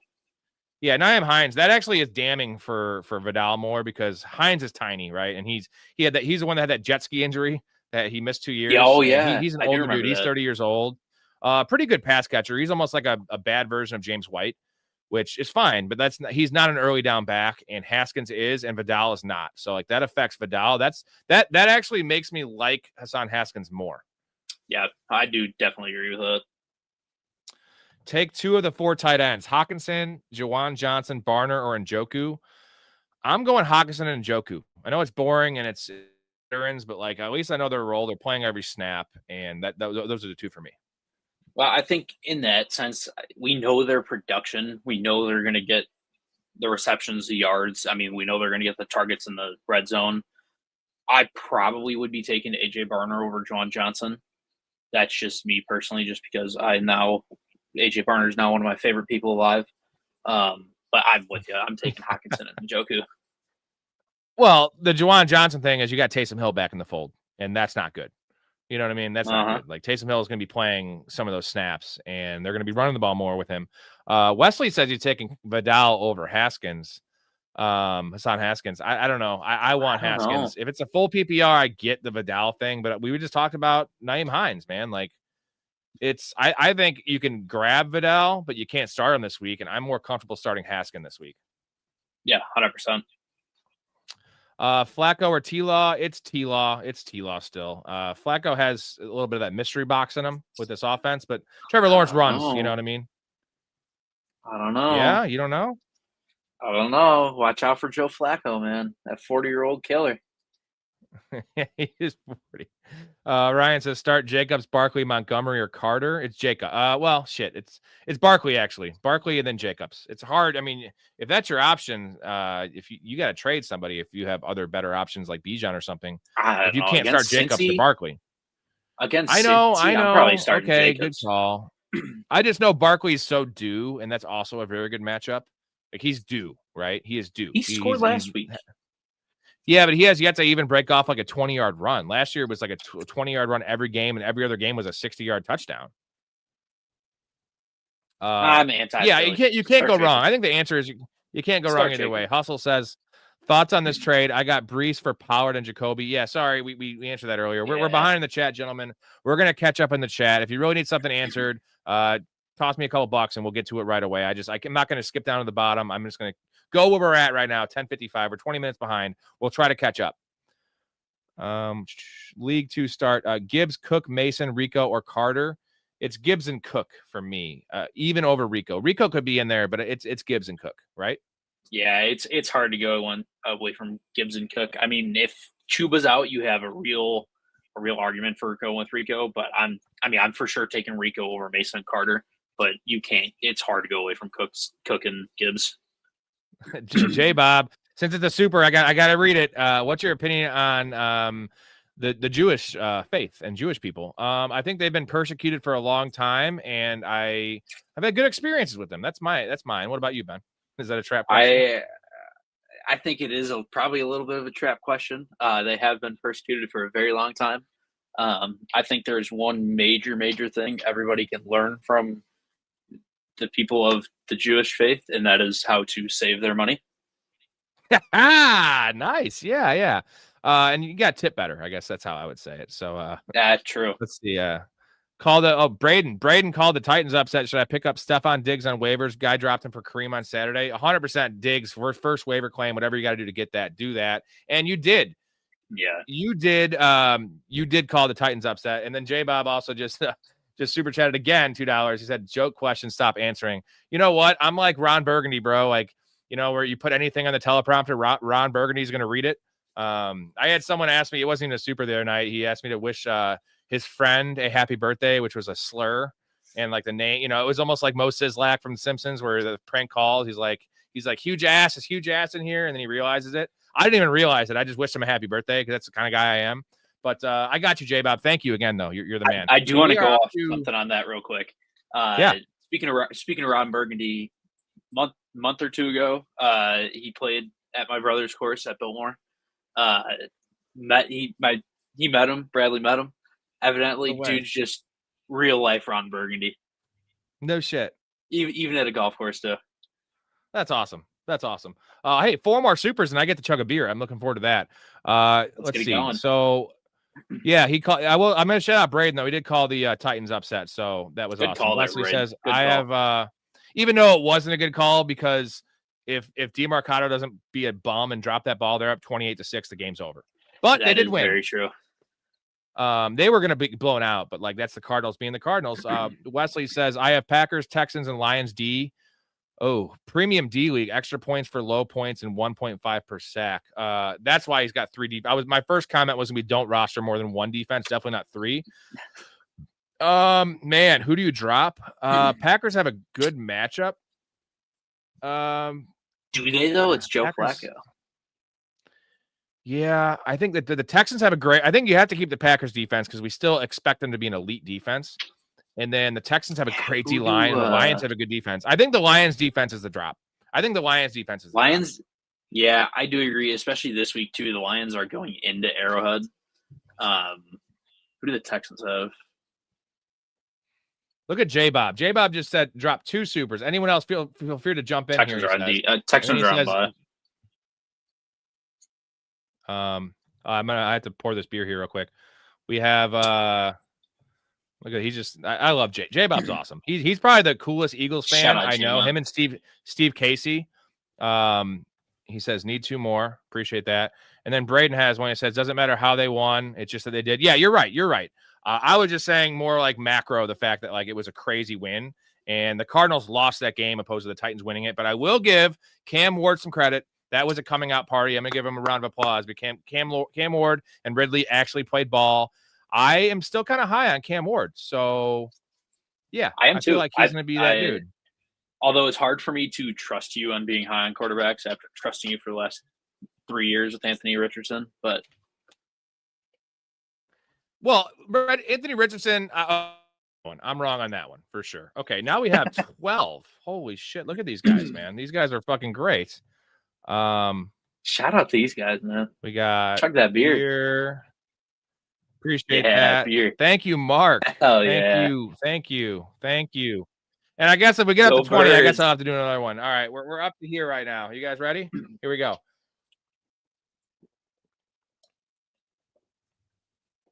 There it is. For all of you who do not know, I have a video. I'd probably have to deep search for this video, but we're going to get it on for the next podcast that I'm on. But I have a video of him chugging a beer. This was probably 6-7 years ago out of a large McDonald's cup. I think we probably poured 2 beers in there. It was about the same time that took. Was that at work? Yeah. I think it was at work. They can't fire me now. I don't work there anymore. Hopefully I don't apply. Hopefully this works out so I don't have to go back there because this is on record. True. Don't have to reapply. For all they know, we work together somewhere else. Yeah, true. Anyways, hey, I thank you guys for that. And again, I'm going to be doing this shit. This helps the channel keep going. Even though it's a couple dollars for you and YouTube takes a decent amount of it, whatever. It's going to help me get my merch going. I'm getting new hats, by the way. The new hats are badass with the new logo, white hats. I think they're like white and gray. But and then once the Patreon really gets going here, we are going to give away free merchandise for the Patreon subscribers. Those of you that want to check it out, I'm putting a QR code up here after I get this super chat off the menu here. A lot of good shit there. A lot of good shit. And I got to get the banner. This is so much work. There you go. All you guys got to do is take a screenshot. You'll be able to hold on that little QR code. Takes you right to the Patreon. Real easy. Yeah, and we are we're going to be doing Professional Fanatics fantasy leagues. When I get enough people in there and I'm not just losing a bunch of money, I'm going to be paying for one person's entry to a random drawing. We're going to start that soon here as an NFL fantasy playoffs. Super fun way to play. You have a 10-team league, and you're essentially, it's almost like a survivor pool in a way. You're picking, the outcome matters too, not just the fantasy points, because when your player is eliminated, they're off your roster. It's almost like a guillotine league in a way where you're not eliminated, and then it's just, there's no matchups. It's just total points. Super fun way to watch the games. So, all right, we're going to get back to these questions here. Let's see. We are way behind here. We're going to get to Mark's questions. See, I don't want to miss any questions. I'm going to be on here until this, all the questions are answered. So, would you guys keep Drake May or add Matt Stafford? I want Drake May over Matt Stafford. Do you agree? Yeah, I'm high on Drake May. My one keeper league, I ended up taking him in our rookie draft 2 years ago. That was probably one of my best draft picks I've ever made. I'm very high on Drake May, especially this year now that he's coming out. He's killing it. Hey, guys, you guys hear about Coleman getting benched to start the game over some shit? I know Addison got benched. Are you talking about Addison? Because Addison got benched. I didn't think Coleman did. He was out there from the start. Yeah, no, I did hear that Coleman got benched for the entire first series of the game on their offensive side. I didn't hear what it was for. But it was just the entire first series on offense. He got benched for it. It must have been a 3-and-out. It was like a 3-and-out then. So it didn't really matter. So. Joe did tell me about Diggs. Good call there. Mark Andrews and Baker Union would be awesome. Should I start worrying about Brock Purdy from Team Money? I don't think he's going to lose his job. They do like Matt Jones, and Kyle Shanahan has shown us. He's shown us that he will play the best guy because they're in a win now mode, and they did pay a bunch of money. So, yeah, man. So I am a little worried just based on his performance. It's not looked good. And he's playing hurt. And you know what? He does not want to get Wally Pipp, Ben. So he better get his ass out there. And now he's going to play hurt with hurt weapons. I don't like it.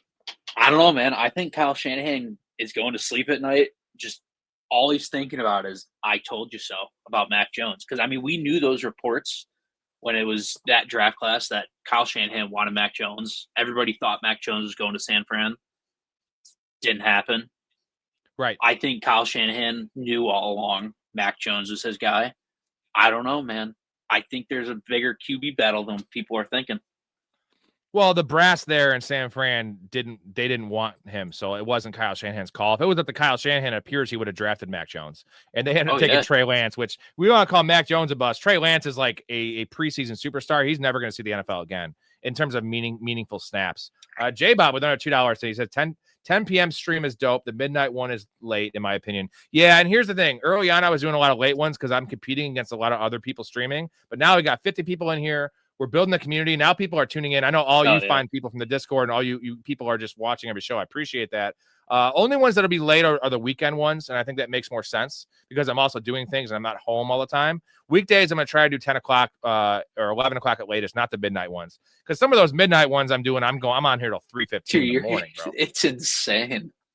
I'm devoted, baby. Aaron says, I traded Derrick Henry for Rashee Rice. How bad was this? I think you might have won this trade. I don't know. You traded fast for fast. I like Derrick Henry a lot. I'm not panicked like some people are, but Rashee Rice looks like he's going to be a top 15 receiver. And Derrick Henry is probably a top 12 running back. But the thing is, you have a week 7 bye for Derrick Henry. You're going to get Rashee Rice back in week 7. And it might take a couple weeks to actually get Derrick Henry back to where he was. It's all about Lamar's health, right? Mm-hmm. Yeah, and I mean, this Ravens team is looking nothing like what we're used to seeing, especially like in these goal line packages or something. They're not giving the ball to Derrick Henry every time like we're used to seeing. So I think it's a weird year for both of them, honestly. Here's the upside for Derrick Henry, though. What they've been doing is not working with Derrick Henry in terms of the team's not winning. Maybe get back to the Derrick Henry being the team and Lamar like feeding off Derrick Henry, and the defense is having to cue in on Henry, helps out Lamar and also keeps Lamar healthy. Ryan says, don't pick up the Packers D this weekend, ? I think you do. It's not a great matchup, but I like the Packers for the rest of the season. So I'm a little buzzed from that the drink. What do you think about the Packers D this week? They're startable, and then the rest of the season, love it, right? Yeah, I mean, this week I'm a little scared, but the rest of the season, I definitely pick them up for the rest of the season. I wouldn't necessarily. I'm kind of anti-Packers this weekend, just because I want to see Joe Flacco kick their ass again. But Old School hates Coleman. He says Coleman is trash. Don't grab him. Don't listen. I don't think he's a must start, but he's getting a lot of red zone looks. He's playing more snaps than anyone. Shakir's a better play. Shakir plays less snaps, but Shakir gets design looks. But Coleman's getting those jump balls thrown to him, and he's tied to Josh Allen. So like over like Troy Franklin, I want Keon Coleman. Keon Coleman's still a wide receiver 4 with upside. Yeah, I don't think we're seeing. I think draft time we were seeing people a lot higher on Coleman, but I think we're finally starting to see him get up in reps, get up in the targets. I think we're going to start seeing that production go up. Yeah, Juggy says, number one, Juggy, you think I should sell high on Diggs for a solid running back? I have a Dunze and London for my top wide receivers. I think if you could sell high on him, yes. I don't think it's necessarily a slam dunk because he's the number one there. It's actually what we see. And the thing is, he's only been playing 50% of the snaps. Even that game was 50% of the snaps against the Bills. And that's always kind of been Diggs' MO. He's not like an 80% snap guy. But if you can get like, 4th round value essentially for him, I would probably do that because he is still coming off an injury. Yeah, I mean, I probably would only do it if you could get that 4th round value. I don't know though. I almost would, depending on how bad your running back room would be. I probably would keep Diggs, to be honest. Yeah, unless you get an offer that blows your socks off. Joe says Io Manor, Shaheed, or Josh Downs. It's not Io Manor. Rest of the season, I do still like Io Manor. It's probably Shaheed. I will say this: if Alec Pierce is ruled out again, and you have Adonai Mitchell in the doghouse from the fumble and the holding call that cost them that game against the Rams. Josh Downs, he doesn't, again, he's like a Diggs player. Doesn't play a lot of snaps, but they do target him. He had 5 for 60, I believe, last week. I think in full PPR, I'd start Josh Downs over Shaheed this week. I like Shaheed more rest of the season, but if that happens in terms of no Alec Pierce and Mitchell still being inactive or not playing, it's Josh Downs, but it's close. Half PPR, give me Shaheed though. Yeah, I do agree. I mean, full PPR, you do have an argument for Shaheed, but I probably am still taking Josh Downs on that. Oh, did I tell you to pick up Strange? Hey, all we know is that Strange did have a 22-yard catch, and he got hurt on that catch in the first quarter. So I feel like this was going to be a big Bretton Strange game. Now, that was probably still wrong advice because Darren Waller just looks like the dude now. And we did not see it. He ran 10 routes week 1. I know he was getting his conditioning back, but I do apologize for that one. Again, I do, I make 500 calls here a week. And even if I hit 60% of those calls correctly, I'm going to have a lot of angry people at me. Now a lot of the people do shout me out when I make good calls, especially my bets, which are 75% of the year, whatever the hell it is. And I'll still have people calling out the one time I lose. Like I went 7-1 this week, and someone could call out the one loss, which was Trevion Henderson, because it was a Monday night game. But like that's the nature of the beast, man. We're weatherman here. Like we don't know. No one knows. I'll take the L on that one though. Hey, we're just out here guessing. All right, we got J Bob here is just funding my beer operation. That means me drinking it and me buying them. I love that. Top 3 waiver running backs, 6 more to beer. Top 6 waiver running backs. We're gonna start with 40% or under. So I'm gonna say Carter's number 1 by a mile. I'm gonna say Gainwell over Hunt. So Carter, Gainwell, and then if you need a playable guy, it's Hunt. If you need a guy to stash, it's Kendre Miller. And then Hunt has 4. Sorry, Haskins. I forgot Haskins. Haskins is probably behind Carter. Carter 1, Haskins 2, Gainwell, Hunt/Miller, and then I'm big into Isaiah Davis. Isaiah Davis is a stash that you can play right now. You agree with that, Ben? Yeah, I do agree with having Isaiah Davis in there. I'm probably switching it up. I would probably go Carter. I probably would go Hunt, Gainwell, or I'd probably go Hunt, Haskins, Gainwell, and then probably ending it out with Davis. Again, the thing about Hunt is it's so much. He's playable right now, but like with the emergence of Brashard Smith a little bit and the possibility of them making a trade, like I don't see the long-term Hunt. Like maybe I'm wrong, but like I just don't see them rolling with this running back room the rest of the year. Hey, maybe I'm wrong, but I didn't see J Bob's question asking for a stash or long term. I just asked him. Good call. I just see top 3 waiver running backs.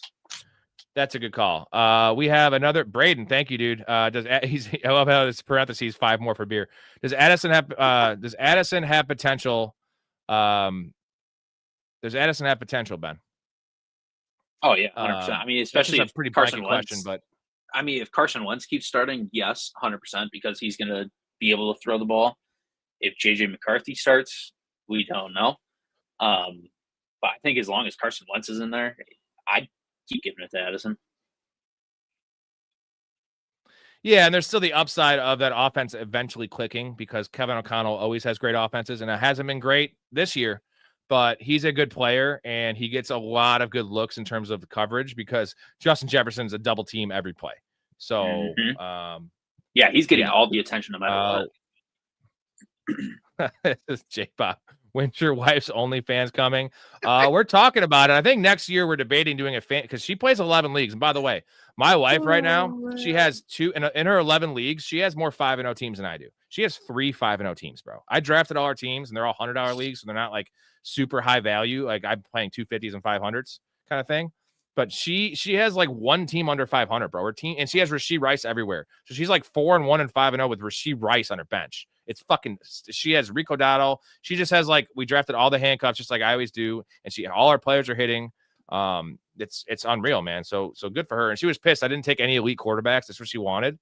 And actually, she did 1 league on her own, and she drafted Joe Burrow. And the value wasn't there. Oh, so like her teams are set. So we're talking about doing an OnlyFans right fantasy football podcast where I'm talking fantasy. She's playing with herself. And then at the end, it's a grand finale where there's a cum shot. It'd be great. We'll see how that works. Hopefully this works out so we don't have to do that. But like worst case scenario, I know that'll work out because there ain't no shows like that. And she's a very, very attractive lady and very, very sweet. She's very sweet. This show gets wild, bro. Yeah, let's not get that out of the picture. She is very sweet and lovely. Love you, Erica. Yes. All right, here we go. It's all over. Jameson Williams has been killing me in my flex. Who should I start in my flex? Pick between 2. Golden, Williams, RJ Harvey, Keon Coleman. I'm still starting Jameson Williams. I got to go grab a drink here just to prepare for this. It's Jameson Williams, right? I know it's been tough, man. He had 1 target last week. They paid the dude a bag. Tesla's not playing yet. I think I might bet on Jameson Williams yards next week if it's under 44. Who's your second play there, Ben? I'll be back. Yeah, I mean, I'm definitely probably right there with him, taking Jameson Williams as a number 1. Golden has been tough. RJ Harvey, I know we just talked about Keon Coleman. I probably would end up taking Keon Coleman at second, just because I like his upside. I like he's getting more red zone targets. We just talked about it. He's getting a lot more of the jump balls. Josh Allen is looking at Keon Coleman's way a lot more. Miller Lite. So I'm probably definitely sticking with Jameson Williams, but I probably am putting Keon Coleman too. J Bob said I got to stop answering these questions. He keeps on saying that. I'm going to keep on answering them as long as they're not like too. Okay, we're moving on to the next one here. Is it wrong of me for wanting to start Jennings because I'm going to be at the game? I've been guilty of that. What I do, you know what you got to do? Instead of doing that for fantasy, just place a bet on Jennings or something. Place a bet on your team. That way you can separate like church from state, right? Just because also you're going to have a bad time if Jennings gets hurt in the first quarter or has a bad game. And then your team might lose and you lose in fantasy. So place a little small wager, right? Keep it interesting. Yeah, just a little small wager. Never hurts. Bongi says, would you guys trade Rashid Shaheed and Jacoby Myers for Rashee Rice? 100%. The only way I wouldn't do that if it was a 20-team league, because then you're going to, like who you're going to replace it with. If 14-team league even, I'm doing that in a heartbeat. Heartbeat. I mean, I know Rashid has that much potential, but you've given up that much and given up Shaheed and Jacoby for just Rashee Rice back. Let's see the beer in the cup. There, it's foaming. It's foaming. You see it, right? It's full. It's full. It's not quite full because it's foam. I'm gonna fill it up all the way, dude. I'm gonna put a clip in. We gotta get your clip. You have the 2 beers. I have a really good one at a bar. Uh-huh. I had my shirt off at the local bar. I know the owner. There wasn't many people in there. I took my shirt off because I had a nice golf shirt on, and I chugged a pint. And you could time it out because it's an iPhone, right? It's 3.1 seconds for a pint. We'll see if I can. We got to get the kiddie pool picture in here floating around somewhere. Oh, love the kiddie pool picture. Would you guys spend a high waiver claim on Green Bay's defense? No, I wouldn't, because this week I don't love it. I did that actually early in the year because I was 0-2 and I panicked a little bit, and it was against that matchup against the Cowboys, I think, and they've had 2 stinkers in a row. No, it was against the Browns, I think, and they did okay in that game. And then, since then, they got me negative points. Yeah. So defenses are so random. They can have a good game in real life and not get turnovers. They can give up extra points. Like, I'm not using waiver claims on defenses. I'll use a little bit of FAAB. That's what I did. It wasn't waiver claim. I used like $20 of my 200 FAAB, which I regret. So don't do that. Michael, it's Haskins, bro. It's Haskins. I think it's Haskins. Oh, Michael says it's reverse order of standings. Okay, then I would do that because it doesn't matter. You're not really wasting your claim. Rendon says, would you guys trade BTJ for Travis Etienne? Probably, because running back's harder. It's a more scarce position. I just personally believe in Brian Thomas, even though just so you guys know, I had Brian Thomas ranked at wide receiver 24 in my rankings to start the year. So I was lower on Brian Thomas than anyone, bro. But I still believe in him to be that wide receiver 24. I don't know. I know you feel that Travis Etienne is going to drop off. I don't necessarily feel that way. As long as he can stay healthy, I think his production is going to stay consistently where it's at. I mean, you might get a tiny drop off, but BTJ has just been so inconsistent, so up and down. That's a little foam shot right there for you. Yeah. So if you're not giving up too much, I would go straight up just BTJ for Travis Etienne, 100%. All right, gentlemen, we got the 20 super likes. You guys are amazing, and I guess I'll keep on doing this every 10. I'll die. Eventually, I'll die on air, but it'll be a great death because my funeral will be paid for. It'll be a really shitty funeral at like Walmart. But hey, you know what I mean? $2 goes a long way. I appreciate you guys. Here we go.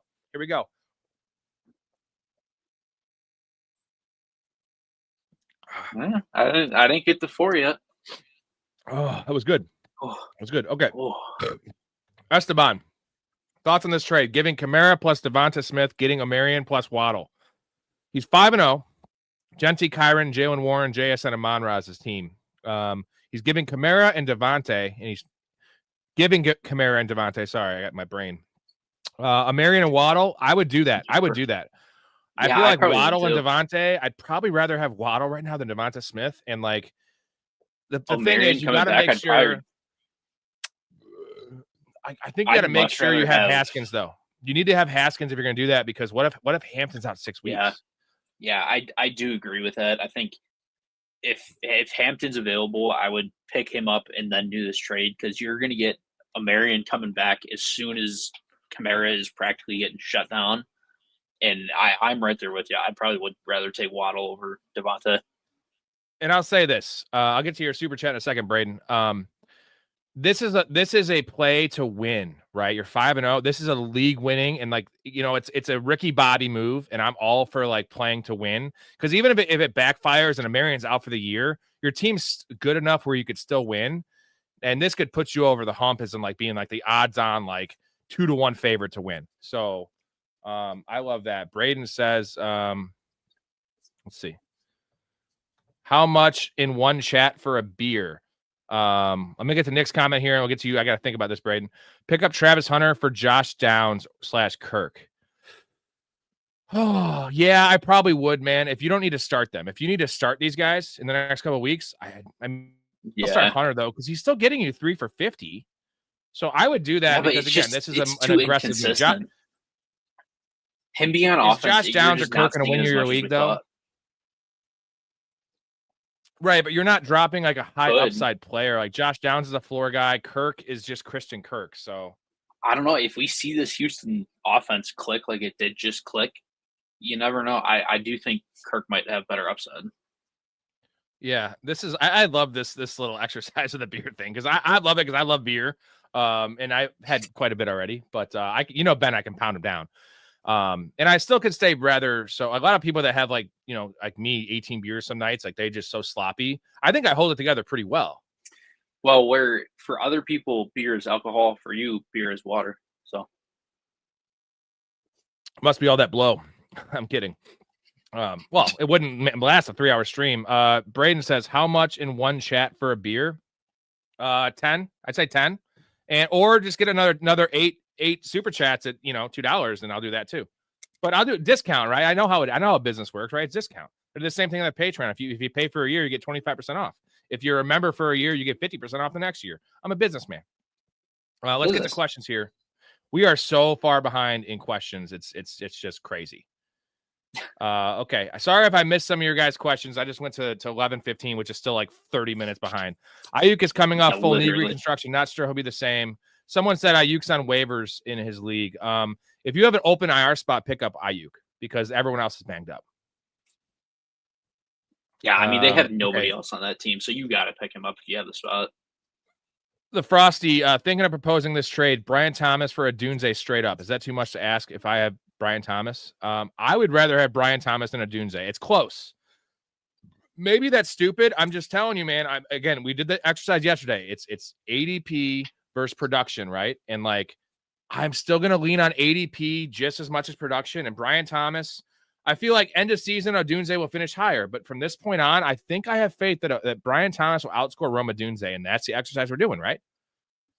I mean, I think you might have the immediate argument for Brian Thomas, but I am on the Rome Odunze side of this.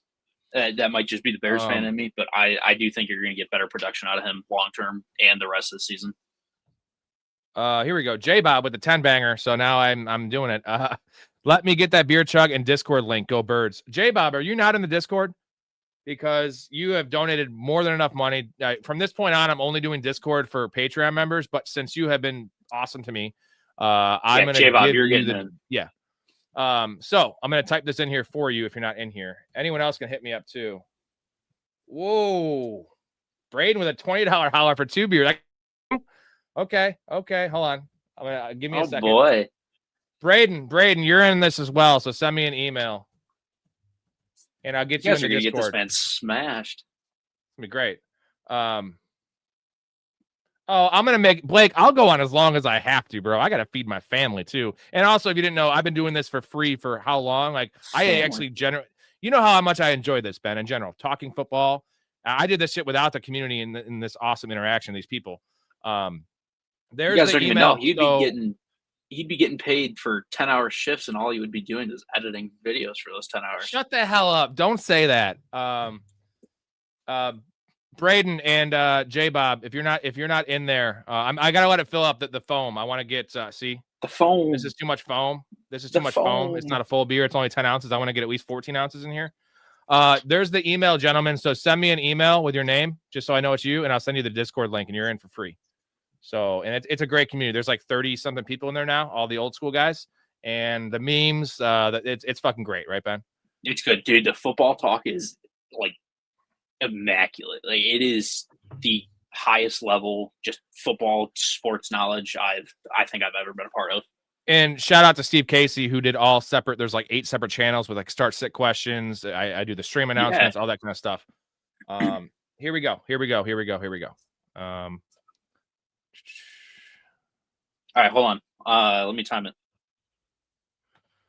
All right, I got to let the phone go down a little bit. Let's answer a question. Michael says, I have a lot of friends that stream PayPal also, along with some using Cash App. Yeah, I mean, I know like the problem is YouTube takes a lot of this, like 40%, but they are providing this platform for me. So that's why I think that Patreon's also a good option because they only take 10%. And if you subscribe to pay, like I don't expect any of you guys to do this, honestly. Like it is a free show. You're getting good information, good entertainment. But like it is much appreciated. And I literally can't tell you enough. This is fucking awesome. Like, dude, I've seen other shows where guys are making literally $1,000 a show, which is batshit crazy. And like the thing is, I'm going to answer your question generally free. I'm going to answer your question for free generally. It's just hard for me to get to all of them. And now we're popping a little bit. Like I'm going to go through here. I'm going to be on here for a while, drinking beers, answering your questions, and talking football. So here we go. You ready?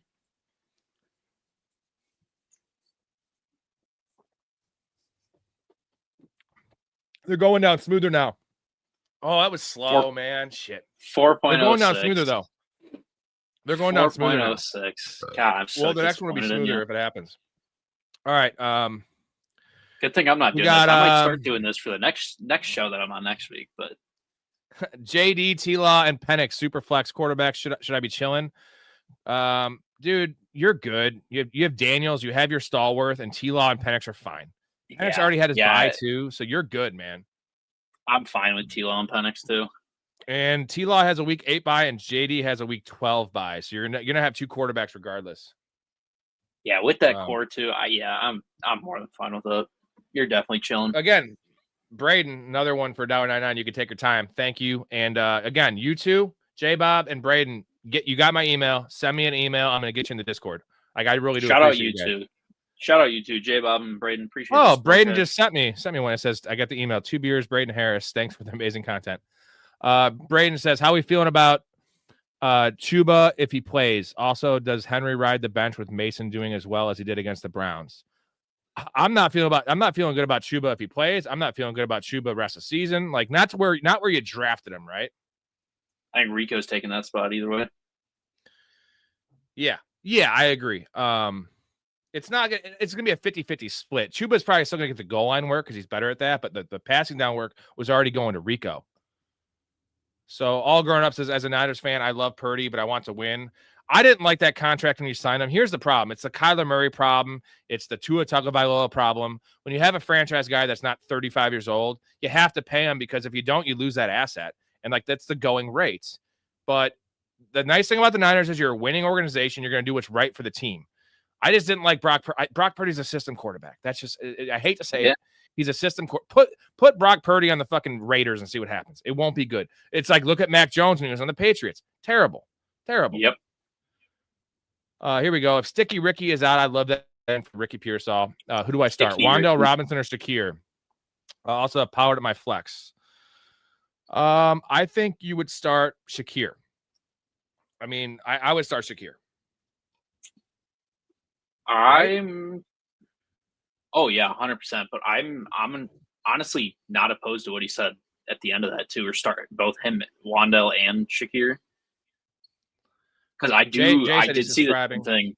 I did see the same thing that Spears is going to end up getting more work probably than Pollard. So I do like starting both of them. Jason says, guys, I'm going to get another beer. I just have to, set Ben up with a question. So like Ben, sometimes if I leave him to his own devices, he will just like kind of wander and not say anything and log off. Start 2, Pittman, Jalen Waddle, Rico, and Jalen Warren. Start 2, Pittman, Jalen Waddle, Rico. I mean, for sure, one of them is going to be Rico if Chuba's out.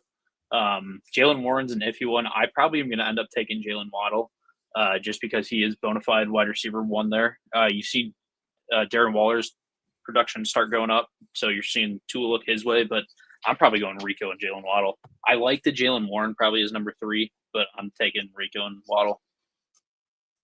Yeah, Pittman's alluring as well. Jason says start 1. Ertz gave me 0 last week. Njoku, Theo Johnson, Tungus, AJ Barner. It's probably Njoku, bro. I think that was a nice 100%. Connection with the rookie quarterback. And yeah, here's the thing about Ertz. They were so worried about Jaden Daniels' knee injury that they had Ertz blocking a lot, which he doesn't usually do. And I think they were just prioritizing, and it worked because they won. They were prioritizing keeping Daniels healthy, right? And it worked. Oh yeah. All right. These guys, if this ends up being my stick, I'm just gonna be like the biggest alcoholic in the industry. I mean, probably the only alcoholic in the industry. But the difference is I still know my shit when I'm drunk or not. So I mean, luckily I only had like 7 or so before I came on, which sometimes I start these streams 10 deep, especially if there's football on that day. So I'm maintaining a little bit. So here we go. You ready?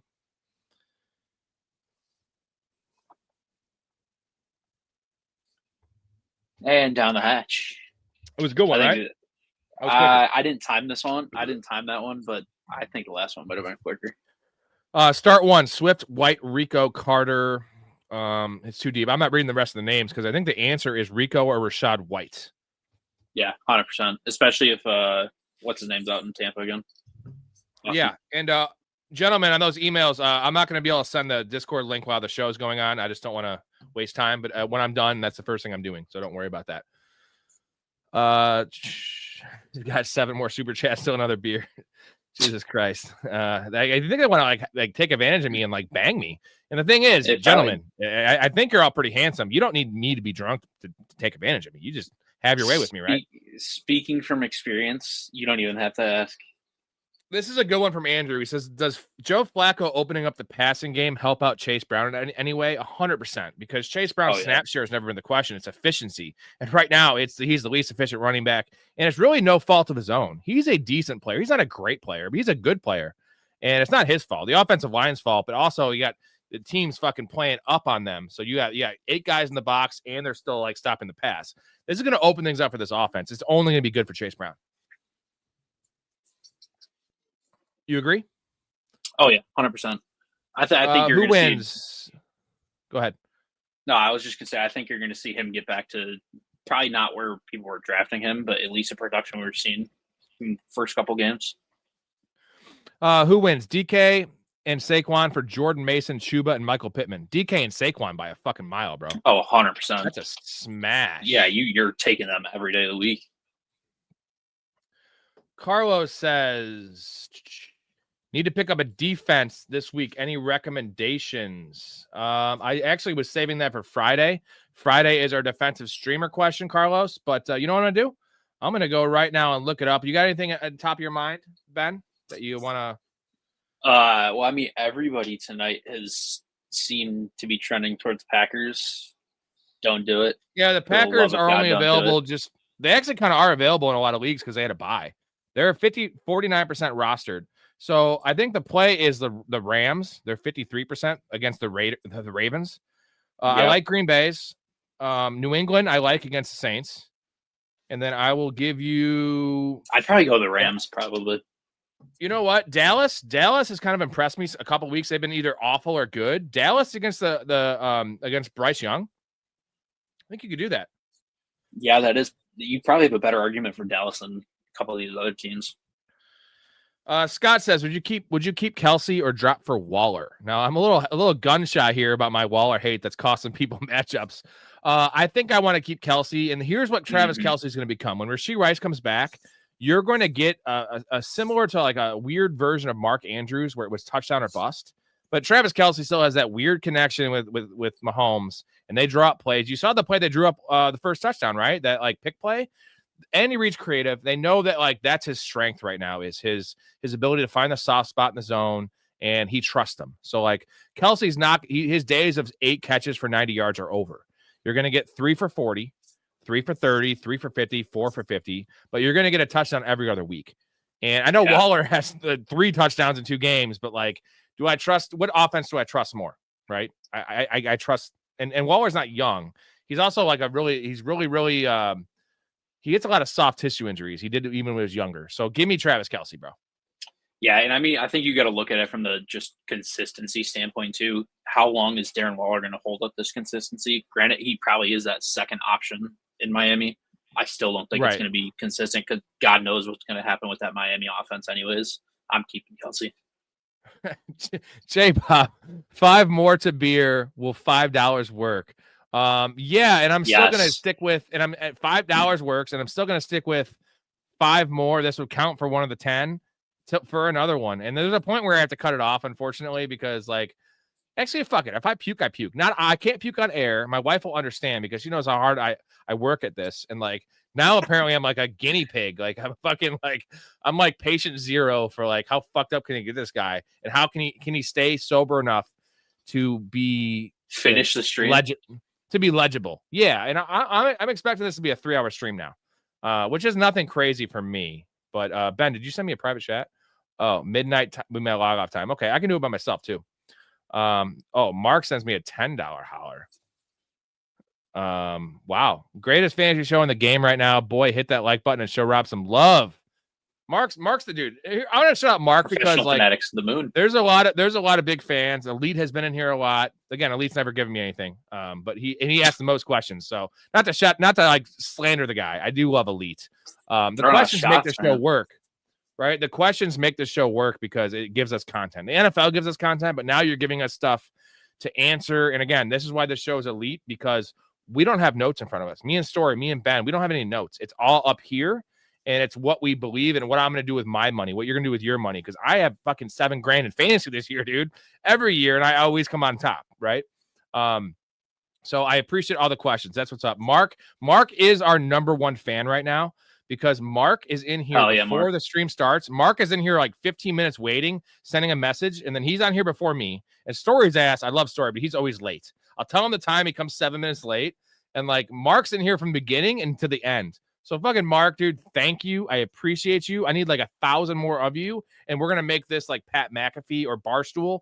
Barstool is my goal. I feel like I'm a big Bill Simmons fan. Bill Simmons is my dude. I love Joe Rogan. I want a hybrid between all those. And Bill Simmons is good. He's just not that knowledgeable. Like, he knows a lot about the NBA. He knows everything about the NBA. But Bill Simmons like doesn't know names. He talks a lot of NFL. Like, I don't know. I promise you, I know more NFL than Bill Simmons. Anyways, I got to do this. So shout out you, Mark. Mark, yeah, you're my number one fan, dude. And I fucking can't even express. I fucking appreciate you so much. You're fucking amazing. And this is correct by him. Support authentic creators. Go Birds. Go Birds thing. Go Birds. You know what? J Bob's gonna make me a fucking Eagles fan, bro. Like next year at this time, like I'm gonna be decked out. We're just gonna be saying Go Birds, dude. I'm gonna move to fucking Philly, and it's gonna be awesome. All right, I gotta pour this one up here, just so you guys know this is legit shit. I'm not fucking. He's really doing it. I'm not drinking water, and maybe you could tell because I've slowly gotten drunker here. Like, my voice has gotten louder. I'm already pretty loud, but yeah, I hold it together. This is gonna be rough. Ben, without you, what am I gonna do? You got to go to bed. You got to work tomorrow. That's the goal is here, that I don't have to do that, and I haven't worked for the last couple weeks since I started this. The last couple months, I have been going full bore into this shit. So this is my goal, just to be an alcoholic and talk football. Sounds awesome. And then movies in the offseason, NBA, all that shit. All right, here we go. Here we go. This one's gonna be a little rougher, but shit, dude, I am 3 away from the next one too. Down the hatch. Let's go.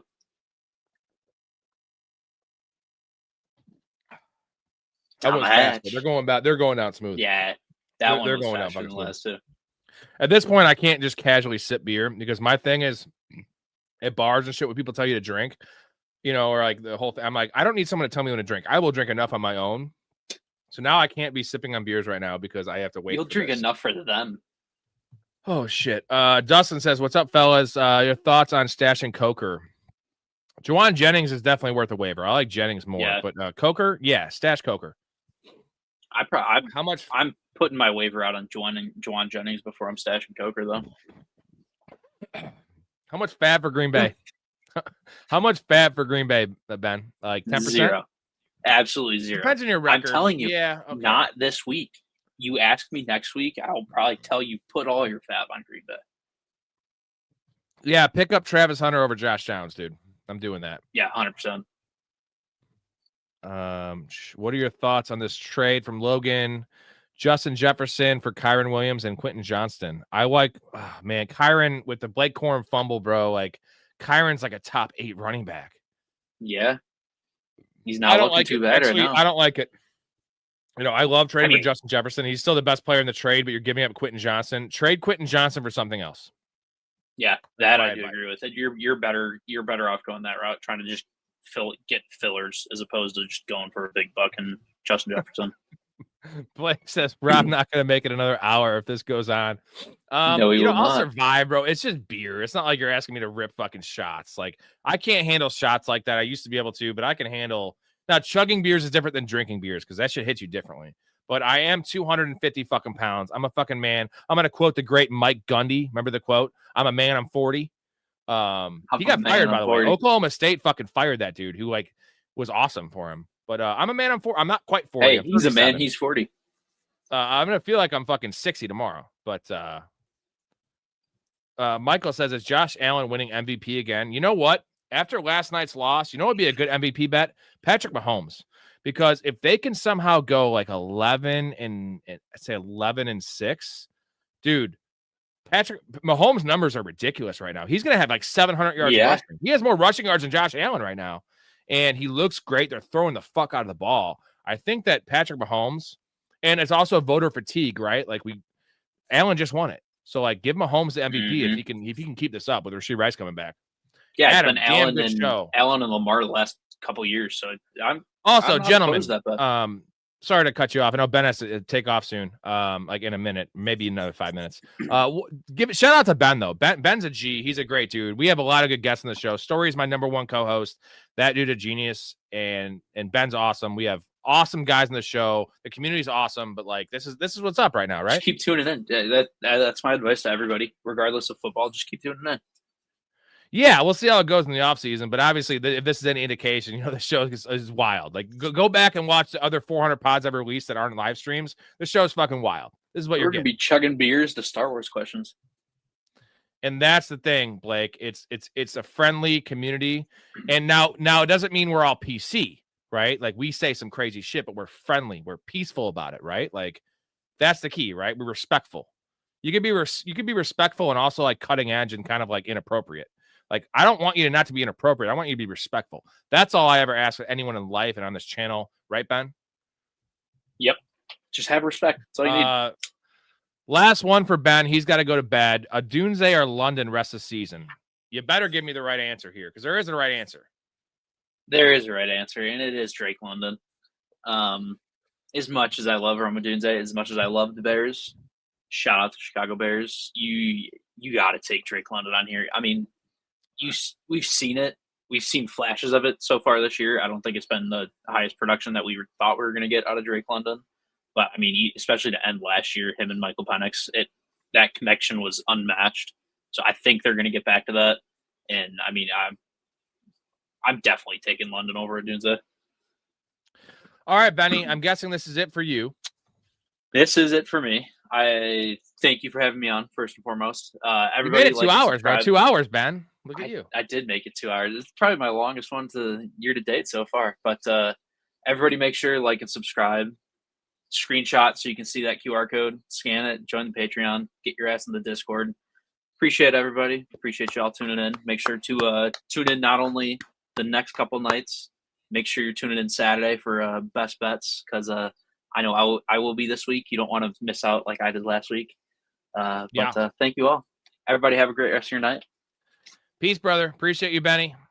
All right. That was a great performance by Ben. What a good guy. Now I'm solo where I feel most at home. Anyways, we'll see how long I can keep this up. Michael says, I'm thinking of trading Josh Allen after his bye enrollment with Matt Stafford. What caliber running back can I pull from? Trading Josh Allen. Yeah, because he has a week 7 bye. You got to get someone high. It's not about who you're getting. You got to find a team that's quarterback needy. And if there's no one on your waiver wire, try to get high. Not Bijan Robinson, obviously, but try to get a buy low. I'm trying to think of a buy low running back you can get. It's got to be like Derrick Henry. I feel like Derrick Henry is a buy low running back. That's a dude right now. That's the name. That's fair. Anything lower than that, you're losing. I drafted Njoku and dropped him in. Okay, sorry. I love this. Damn straight, bro. The Stone Cold Steve Austin.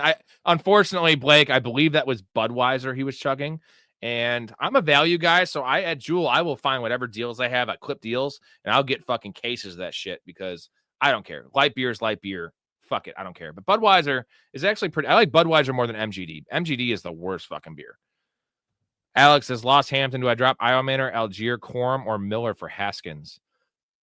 It's Iomanor. As much as I love Iomanor, I've been talking Iomanor up in the stream like all year, and even before the year. You can't Algier. You can't number one handcuff. Corum again, not the number one handcuff, but I think that you have more likelihood of injury, and he could start. And then Kendra Miller has the trade possibility, so it's got to be Iomanor. You got to get Haskins. So Andrew says, need a tight end in full PPR league, mate. Wants J.K. Dobbins for my Trey McBride. I would take Trey McBride over Dobbins. I think Dobbins is a perfect sell high right now. Trey McBride is so consistent. He's a monster. He doesn't get hurt. He's healthy. The tight end position is a fucking wasteland right now. I know there's a lot of good guys. We were talking about the Theo Johnsons and Mason Taylors. Like Trey McBride's one of one right now with Brock Bowers playing through an injury and maybe being out even more. And you got your Tucker Crafts and Tyler Warrens. I get that. Trey McBride's still the number one tight end. He's had better days ahead of him. I like that trade. I got you, J-Bob. Can you give me like 5 minutes just to get my bearings? Because I need my bearings. Alex says, do I pick up Colts, Jags, Rams, or Packers defense this week? It's Rams. Rams defense, baby. Rams or Packers? Packers is better probably rest of season. But if you need a win, I think the Rams against – you literally saw what the Ravens did last week. And as far as I know, Lamar's not playing. That defense in the Ravens is terrible. So, like, the game script is perfect for the Rams D. It's Rams D. This is Dallas Goedert, bro. Especially because it's tight end premium, Chaz. Hey, it's Chaz. What's going on, Chaz? You're missing it, or you're actually watching a crazy experience here. I'm experimenting with people want to see me chug beers. So Chaz, by the way, is gonna be on the show tomorrow night. This is one of my guests here. It's Dallas Goedert. Dallas Goedert for sure. Matthew says trying to get ETN Jr. for Pittman and Keenan half PPR. I like that. I mean, I'm not a big ETN fan. I wish it was a better play. I would shoot higher than ETN. But I don't mind the thought process there is good. So shoot higher than ETN and try to maybe trade. Those are the two guys to trade, Pittman and Keenan. So I like the idea of that one, and that's fine trade. I think you might be able to get a little bit more than ETN. Sebastian, should I trade BTJ and Harvey for Drake London? Yeah, man. Fuck. Yeah, I would do it. Harvey, we don't know about Harvey. We don't know. When's it going to happen? I don't know. And I like BTJ as a bounce back candidate, but Drake London's a wide receiver one. I don't care about his early season struggles. There was an injury. There was Michael Penix being a turd. Drake London is elite. He's one of my favorite players in the league. He's going to have 10 touchdowns this year, man. So give me that. Suge Knight. We got Suge Knight in here, man. Fucking don't tell Tupac that shit. Say his name and he appears. That's kind of a Candyman situation, right? You guys seen Candyman? Very, very, very good movie. J-Bob. I get to J-Bob's comment here. And then I have to chug a beer now because we are over 30. I'm a man of my word. I'll see how many. I could probably do 2 more max. Drop RJ Harvey or Mark for Haskins. Fuck. J-Bob, do you need to start them now? Like, is this for a start or for a stash? Because a stash, I like Harvey and Marks more for a stash than Haskins. Haskins is more like a playable guy. So you let me know right now, like, what are you looking for? Because if you need to a stash, no, Haskins isn't a stash because, I mean, we don't know about Hampton, but I don't think it's it's not a season ender. I think it's 4 weeks. So I think you keep those guys. I would probably, dude, I think I want Harvey over Marks. It sounds crazy after last week, right? But I think we want Harvey over Marks. And Haskins, if you need to play him, I want Haskins over both those guys. I think you hold pat or try to make a deal. I know waivers are literally 2 hours away. And at the very least, I have to get off here at 1:45, which is an hour and 40 minutes away. That we might break the record for longest stream. But I have to go through my waivers because my home leagues is at 2 p.m. or 2 a.m. Central Time. And I didn't really go through them yet. So, all right. For all you, oh, man, you guys are fucking great. This is fun. I'm having a great time. I'm having a good time. Mark, boys, let's get 50 likes, and I'll drop another $10 holler for our boy Rob.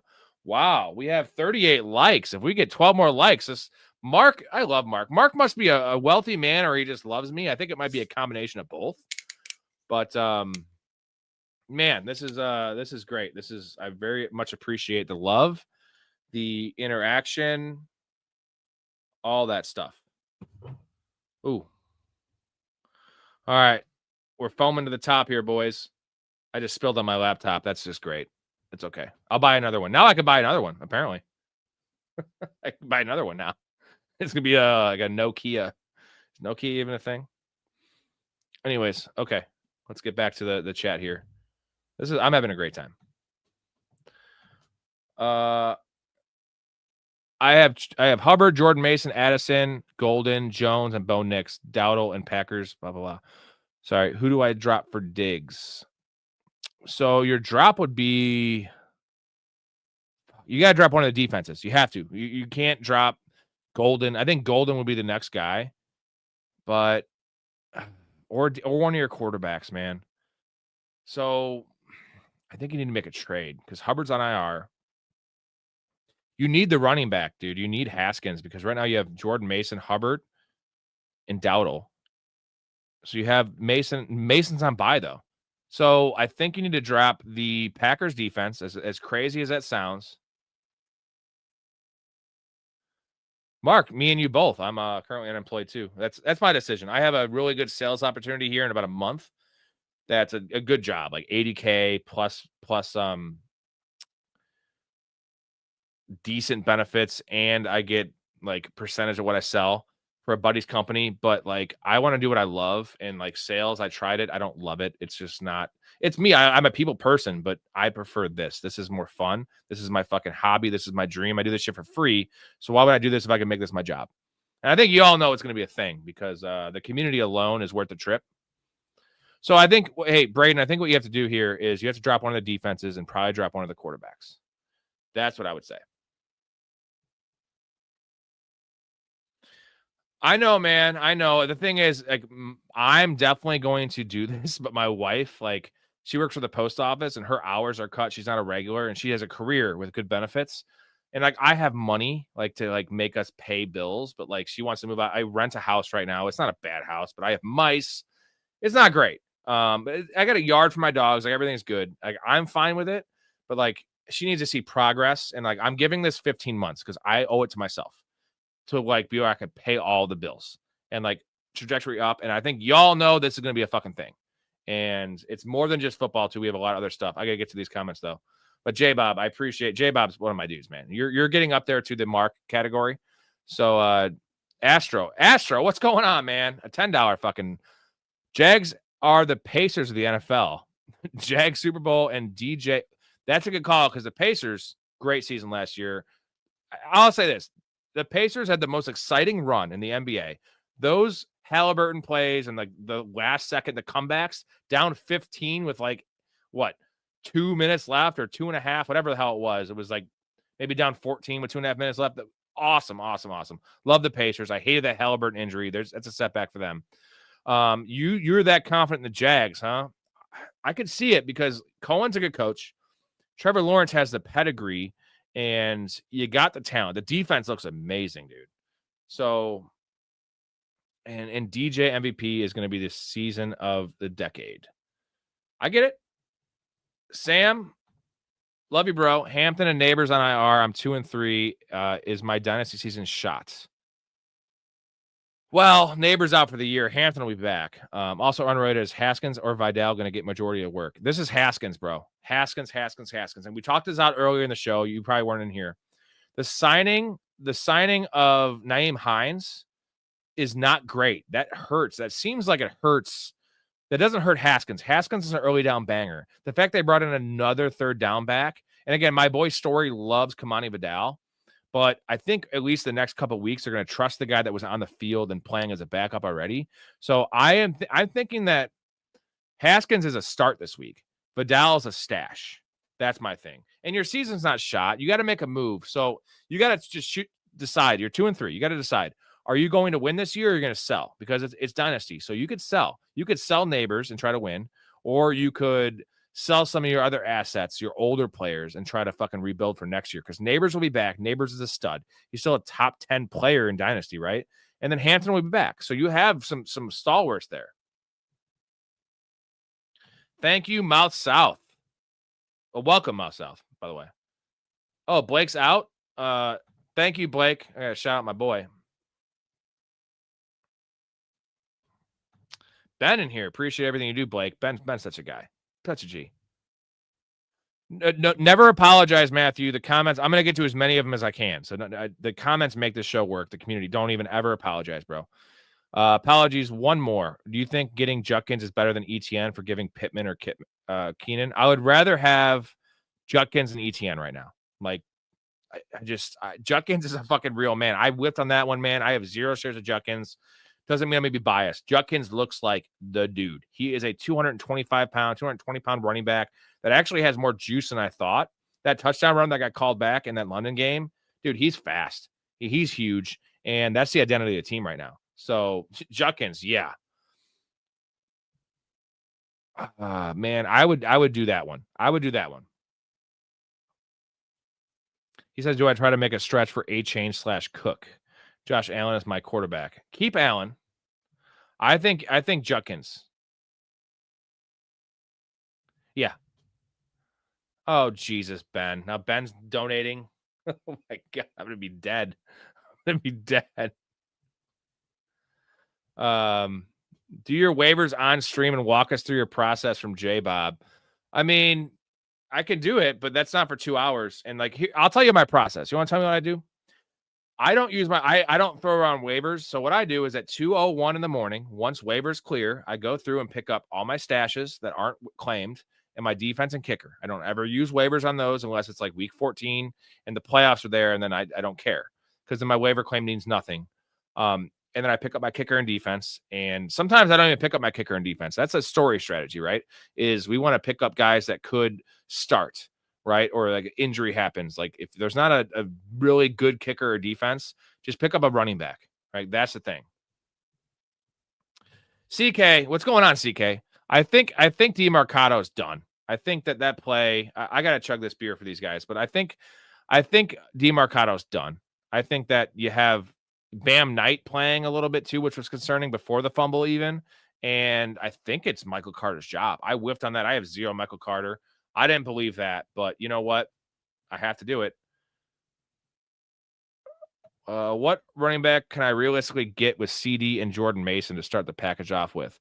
Dude, if you're trading CD and Jordan Mason, I know Mason's on a buy and CD's hurt. You got to get a top 10 running back. It's got to be Kyren Williams because CD Lamb's coming back in 2 weeks.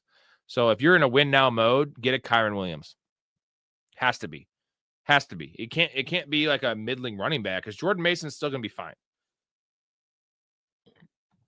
Mel, if you're not that cooked, man, like I know there's 8 playoff spots, so like you're fine. All you have to do is finish what? 7 wins? 7 wins gets you in the playoffs? I wouldn't panic. Sorry, Michael. I might have missed it. There was a lot of questions I missed. I apologize. I missed my question. Do I drop Ioman or Fannin or Brashard Smith 10-man PPR? It's not Fannin. Now I'm keeping Fannin. It's probably Brashard Smith. In a 10-man, there's just no world where Brashard Smith's the starting running back there. So Ioman has a chance to be the number 1.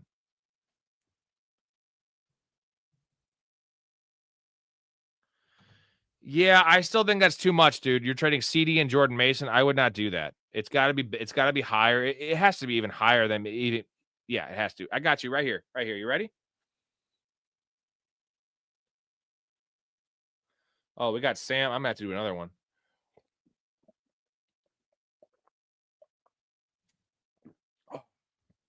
Oh man.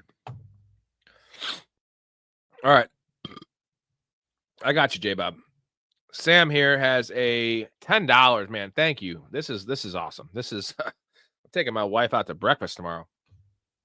My team, and I'll be puking in the bathroom. My team is Hurts, Bijan, Hampton on IR, Jefferson, Neighbors on IR, Bowers, Odunze, Nix, Charbonnet, Algier, Shaheed, Mooney.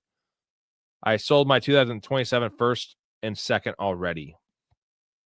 Hurts, Bijan, Hampton will be back. Jefferson, Bowers. The Bowers thing sucks, man, because he's awesome for Dynasty, but this year it's like not great, right? So let me see here. I'll get to your comment here in a second, Matthew. Thank you. Shaheed, Mooney, Tucker, and a couple stashes. I sold my okay. So you're in a weird spot because you have Bijan and Hurts, right? You have a Dunze, you have Bo Nix, you have Charbonnet. I think you might have to just pack it in this year. It's so tough, but like you're already losing assets in the 2027 first and second. So what's your record, Sam? Don't super chat me the record. Just comment and I'll get you there.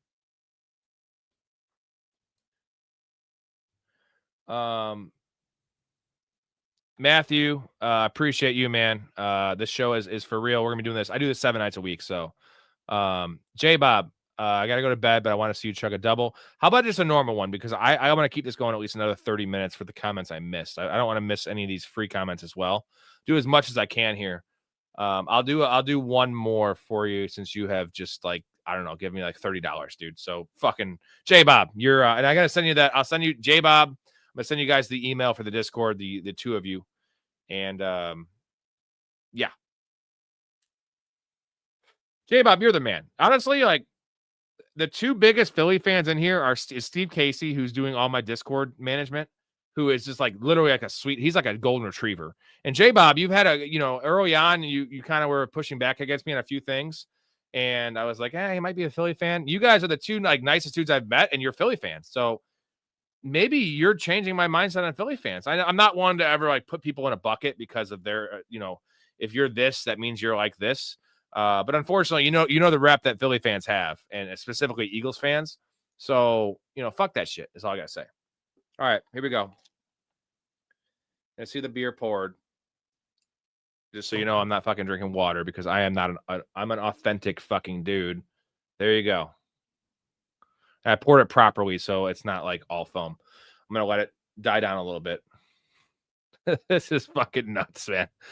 Give me a second. I know you got to go to bed. Should I have traded Cam Ward? I mean, is this a dynasty? No, I love Cam Ward in dynasty. I trade Etienne and then Hampton gets injured this week. Rough timing.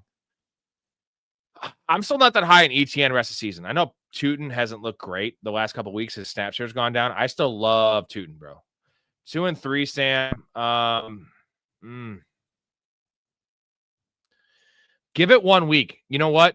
Give it 1 week. You're 2-3. If you lose at 2-4, you might have to pack up ship this year. If you can go 3-3, then you give it another week, right? Like it's dynasty, right? Like the players in redraft, players' values go so up and down from 1 week. I feel like dynasty is like a 5-week thing because like it's all about the age and the next season and the rest of the year. So I'm not slandering Etienne. I like Etienne. He looks fine. I'm a big Tootin fan, man. Tootin's a bulked up version of Etienne, bro. Chris, I like Cam Ward in Dynasty, bro. I like Cam Ward in Dynasty. So I'm keeping Cam Ward if you can. J Bob, you're the man though, by the way. All right, here we go. This might have to be my last one. I have 8 more super likes to get to one more. Then I got to cut it off at least for the beers. All right, here we go.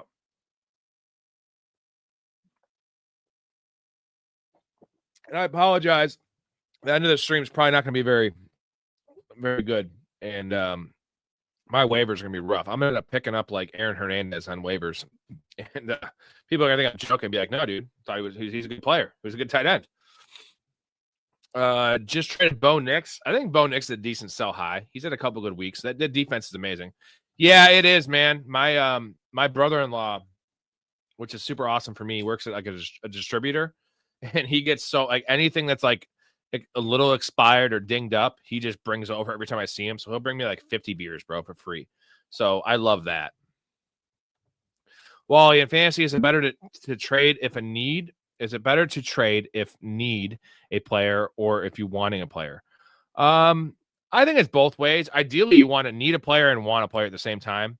Again, I am a business guy. So like for me, it's sell high, buy low, right? And then it's about trading is so much about your trading partner than the players you're trading for, because there's a lot of times where both teams can win the trade.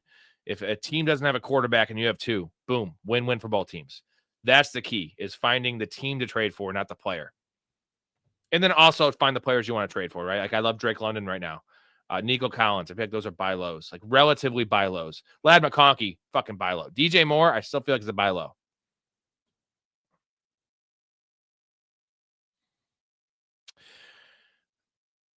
That's true, Mike. But maybe they're not awesome. I'm kidding. They're awesome. They're awesome. Miles South says Giants fans are evil, resentful people. Don't you believe the rumors? What was the score, Mouth? Was that the actual score? I think it was close to that, bro.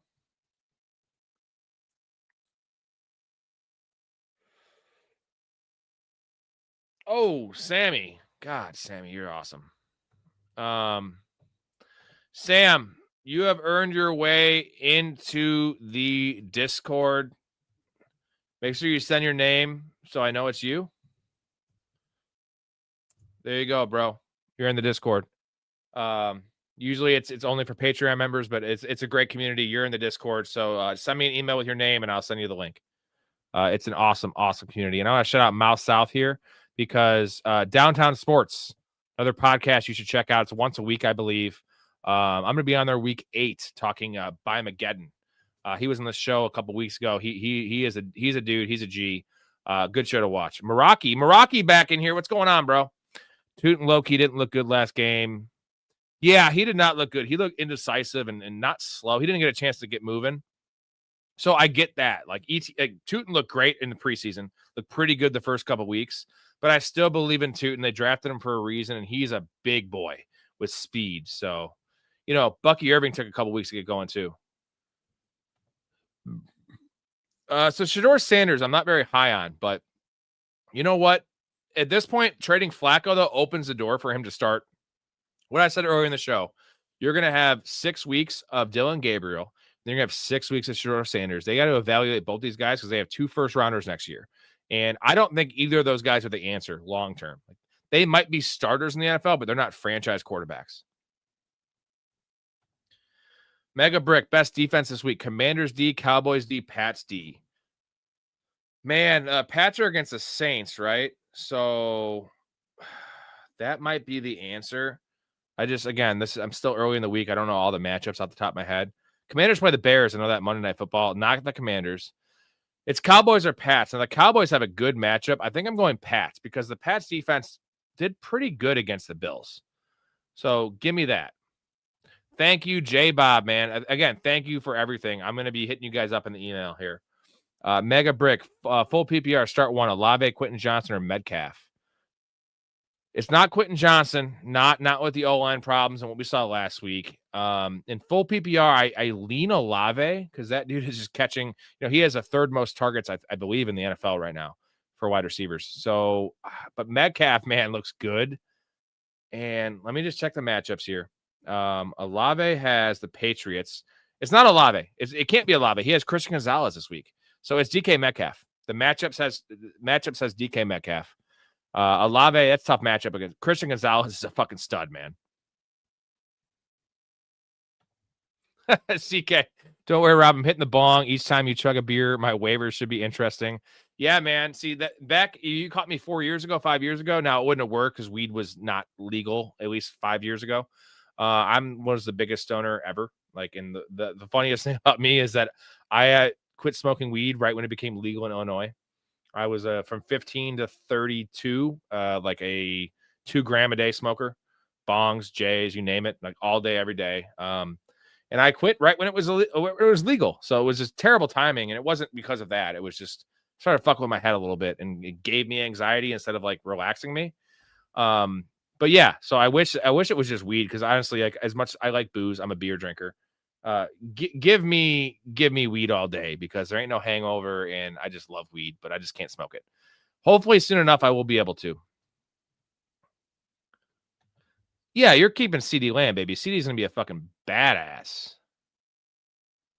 There you go, Michael. Giants fans are good people. Just look at me. Uno Mas, beer for Rob, bong for CK. I'm gonna do a halfie for you, bro. I'm gonna do a halfie for you. How about that? Hold on. I have to get one. So you know what I do? Oh, we have 44 likes. Oh, we have Brian. You know what? Brian's one of my buddies. I've known him since 3rd grade. He's trying to stir up the fucking shit. I love it, man. Sam, it's nothing. You don't have to pay for anything, Sam. It's literally just a Reddit, I guess you'd say. It's a community, like a chat. You don't have to pay for it. You just create an account. It's not like affiliated with me at all. Do that because it's a great way to talk and chat with this group. So Sam says I'm ruining his work production lately. You know what? At least you're getting some knowledge and some entertainment. I'd like to think. So thank you for that. I'm gonna get to the comments here in a second. I have to since I have to do a happy for J Bob, he's still on here. I'm gonna play a clip for you guys while I get a beer so you're entertained. And I got something, one of my favorites. What do I have? Let's see. I gotta get a long one here. Here we go. Is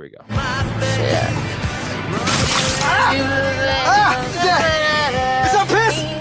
Is that piss? You might as well pull over. He's just gonna keep yelling. Jesus Christ, D! I'm covered in piss! Well, maybe you shouldn't have had your window down. Maybe you shouldn't be throwing jars of pee out the window! Maybe I should, maybe I shouldn't. It's up for debate. You shouldn't!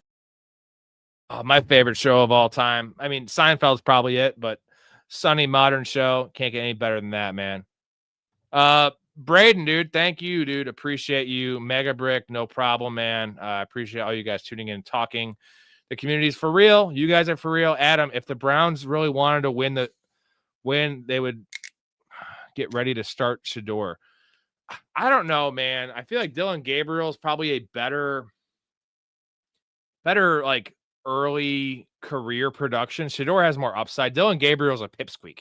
He is 5'10", so he'll never be a franchise guy. Shador has more of that vibes to him, but Shador's more raw, right? Like he played in the fucking Pac-12 or whatever it is before. So yeah, give me like career wise, I prefer Shador Sanders. Right now, the Browns still are kind of in win now, and they're not, but like they have an elite defense. So okay, what do we got here?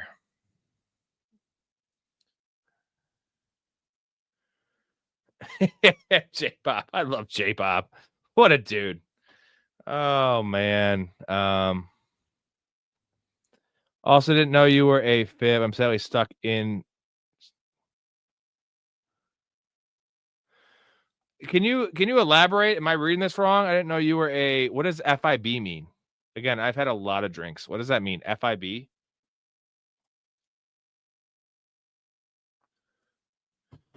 Am I crazy to not know what that means? At Charles? You're talking about St. Charles? You're talking about St. Charles, like Illinois? Edson, how are we feeling with Matthew Golden? I got Calvin and Diggs ahead at flexes.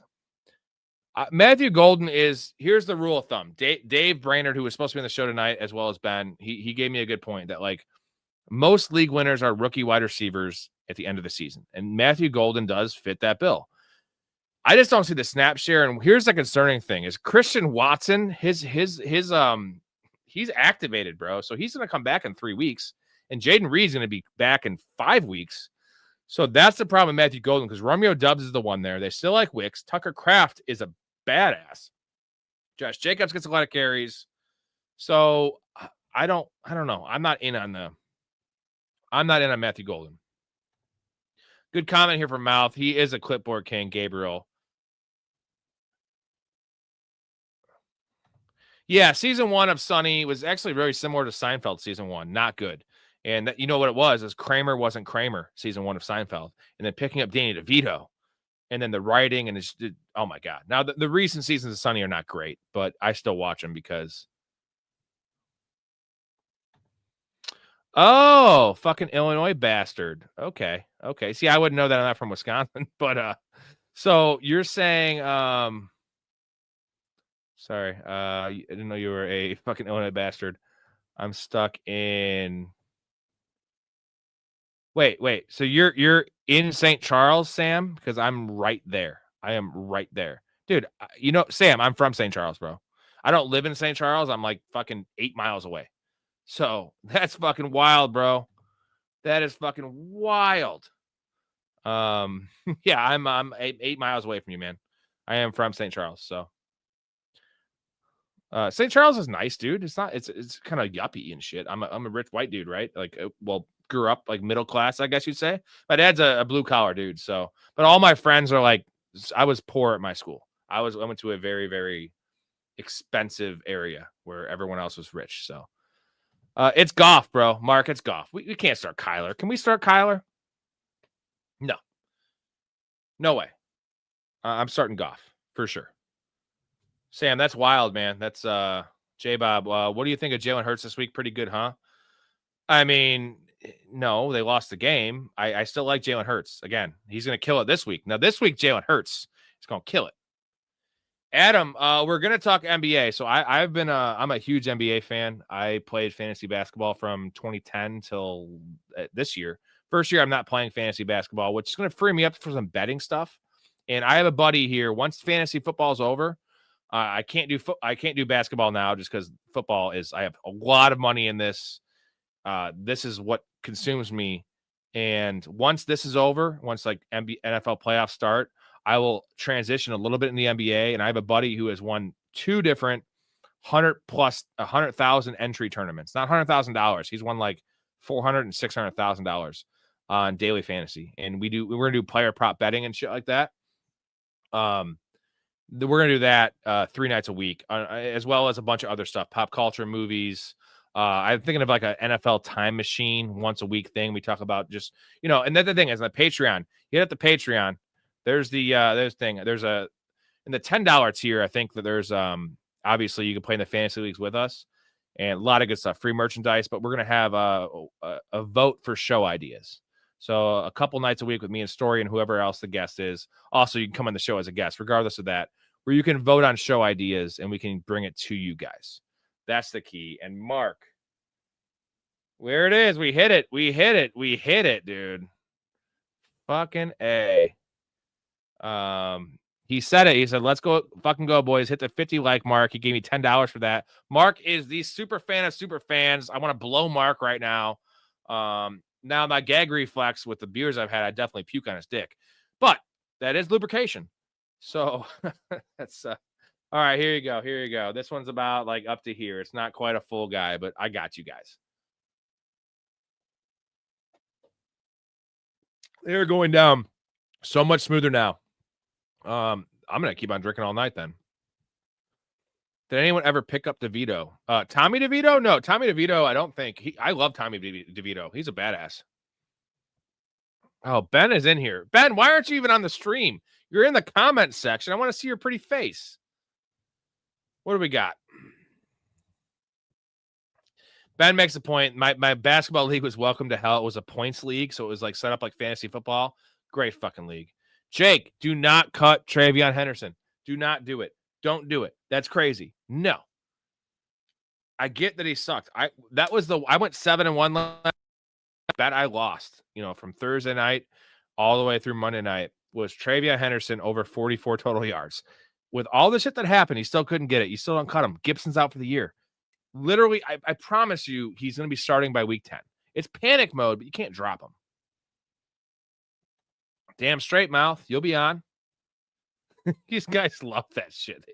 They love watching me drink beer. It's like, this is like OnlyFans where they like tell the dude, like the chick to like, yeah, shove it in your pussy, rub your clit. They're just like, chug a beer. Hey, man, I got no shame. So.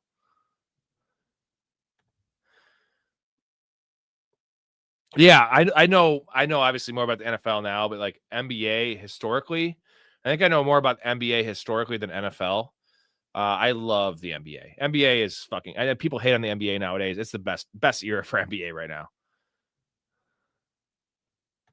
Yeah, I didn't see it, Marvinator, but I mean, that was their season, right? Like, and you said they were down 5 runs. So if they lose this game down 3-0, that's happened once. That was the Red Sox versus Yankees, I believe, 2004. Was the only time a 3-0 comeback has ever happened. And the Yankees team does not have the pitching to come back 3-0. Would you trade Waddle for Henry? Only good running backs have Henry. Only good running back he has is ETN.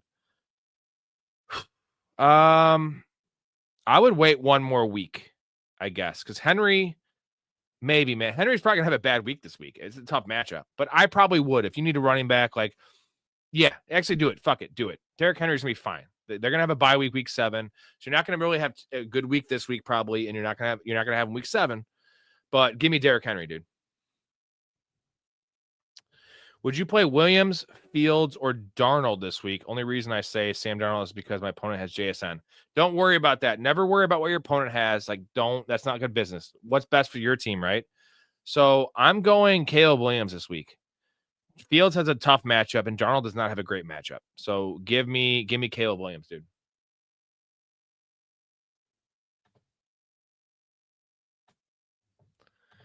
Sam, how long are you in St. Charles, bro? Did I send you the email, Sam? I gave you my email. You were the one that asking about the Discord, right? Like, send me an email. Let's link up and have a beer, bro. Like, I'm literally 10 minutes away. I'll buy you a beer. So I'm in Elburn. It's a nice small town. So either way, I know you're from Wisconsin's not very far anyway. So he says he's at Q Center. I compare it to getting a corporate lobotomy for a week. It's hell. You know what? I can tell you some good places to go in St. Charles too, man. So again, this is my hometown. So, and I'm not like prideful of St. Charles. It's okay. It's not the greatest thing in the world. Anyways, send me that email. We'll link up, dude. I'll show you a good time for sure. Baker for MVP. What are his odds, man? I think they're good. I would say I like my Mahomes odds too. 5 more beers equal like. Well, we got to the 50 mark, and I do appreciate that. What do I do with Kamara? You can't do much with him. I think you ride it out with Kamara right now. Better days ahead, and there's a trade possibility. So, James Bond in the chat. What's going on, 007? Is it really worth going for the Chargers running backs? No, if you don't need it, don't use a waiver claim on it because it's a 4 to 5 week rental, and we don't even know that's split there, right? I prefer Haskins, but it's not worth it. It's not worth it. You hold tight on Kamara, bro. Brian, I'm starting Henderson over Pollard against you this week. You know what? He's not asking for advice against me. We played each other this week.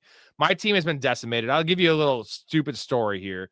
It's a 6 for a passing touchdown league with bonuses for quarterbacks. I got Joe Burrow in the 4th round. He gets out. And then there's no flex in this league. I had Jordan Mason as my RB3 because I have Henry and Jonathan Taylor. And I had Ibuka as my wide receiver 3. So I traded Ibuka and fucking Jordan Mason for Malik Neighbors the week he gets hurt. And like my team is so stacked, and the fact there's no flex fucked my asshole because now I just don't have Ibuka. And like I had Ibuka in 7 spots. So I was like, I'm just gonna sell a share of Ibuka, sell Jordan Mason, and get Malik Neighbors, and now I just have nothing. And I already lost Joe Burrow. My team's still fine. I have JT and Henry. I have Pickens. I have Tucker Kraft and a 12-teamer. But I was 3-0, and I was going to win the league, and now it's like I'm going to struggle to make the playoffs. That's fantasy. So he's saying he has Henderson over Pollard against you this week. I mean, Pollard's got to start splitting some snaps, dude, with Spears. So we'll see, man. I mean, again, I have no hope in that league, Brian. Like it's – you know what's nice, though, is like I always say this every year, not to cop out. This year I actually did research for XFL because it's different than my other leagues. It's not PPR. There's no flex. My team was stacked, and it's my second lowest buy-in, $150 out of my 25 leagues. I actually wanted to win. I've won one out of 12. I think it's the 10th year. No, 1 out of 10. So I'm still above consensus in that league, like production-wise. But, I still have hope. I'm going to be okay. Edson says, Guy is interested in T-Law. He said he'd flip Stroud and Henderson for a package with T-Law. Yeah, dude, take Henderson. Let's go. Oh, shit, I totally forgot. That was an elimination game, Mark. I forgot that baseball has best of 5. That's stupid. Why isn't it best of 7 like the NBA? It used to be that I think they swapped back and forth. So that was actually their season. Holy shit. Wow. Till Friday. Well, it's only Tuesday, Sam. So again, Cubs fan 311, CUBSFAN 311 at Yahoo. I'm gonna get you in the Discord. It's easy to sign up. You're gonna get in this awesome group. I'm not trying to pull anything on you, bro. And then we'll link up and have a beer. Why the hell not? Yeah, Alley 64 is huge. That bar's awesome, dude. It's kind of expensive, but it's huge. At least you have like your own space. So like I will meet you there. I don't give a fuck. J-Bob, I hope so too, man. There's a lot of avenues that I can do either way. I'm gonna push and hold out as long as I can to make this work because I love talking football. I love fantasy football. And also just the other stuff too, right? This is only 7 months for fantasy. There's other stuff too, NBA, just in general. We have a lot of good guests on here. We have a lot of good stuff. And the idea is once we get the Patreon hitting, I want to get all you guys on the show. I want to get guests on the show, and we can just really enhance this community. It'll be unlike other shows, right, where they just kind of disregard your question. I'm going to give you my 100% on every answer, and just I want like this to be a thing. Deservingly so. Alex says, if I can't get Haskins on waivers, do you think I drop Iomanor for Vidal, Davis, or Dubs? Dubs for sure, bro. If you need to start somebody, it's Dubs. Slavsky says, Theo, Barner, Ingram, Jawan, pick one for rest of season. You know what? I have some hope for Evan Ingram. It's not Barner because they like God, dude, those beers are killing me. They like Elijah Arroyo there. Arroyo was a second-round pick. They comped him to DK Metcalf. That's my problem with Barner. Juwan Johnson, you have Taysom Hill back now. So it's either Theo or Ingram. I like Theo in the short term and probably Theo in the long term. Ingram could be an X factor. So it's Theo or Ingram. Yeah, fuck you, Brian, with Puka.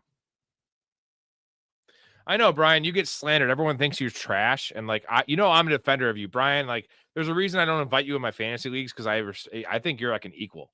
Like, you're one of the smartest fantasy minds I know. And XFL fucks us because it's not a it's a stupid league. The setup's stupid. Like, give me a deep league, right? Give me a deep league with flex spots and like just, deep benches. That's how the good people win. Mark says, I'm dropping Judy for Goff and my kicker is for Mason Taylor. I got Theo and Kyler. Drop Judy. Judy's done. Judy is done. Like, regardless of his performance, like literally Dylan Gabriel is not throwing to receivers because that's not the player he is, and that's not what they're going to do. They're throwing to Fannin. They're throwing to Njoku. They're running it with Judkins. So you're dropping Judy. Jared Goff's going to kill. Is Tyler Algier a better start against the Bills than Haskins? No. Haskins is a start. The thing is, Algier's better at home. The Falcons are better at home. But Haskins is this week the guy. He's the guy.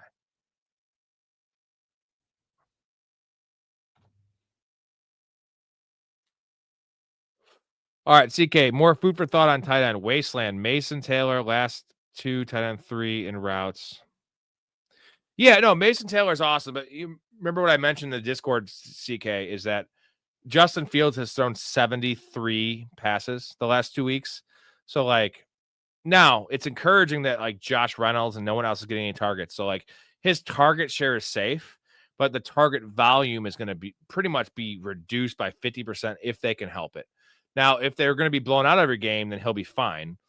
And they probably will be, but like 73 throws for Justin Fields, they want that to be 20 throws a game.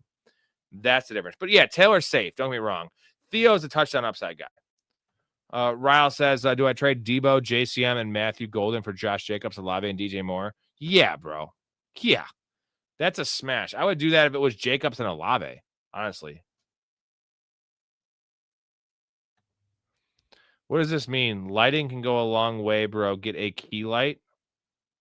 I think I have my actual soft light. That's why I look so good. I have the soft lighting going on here. Sam, I'm actually not a Cubs fan anymore.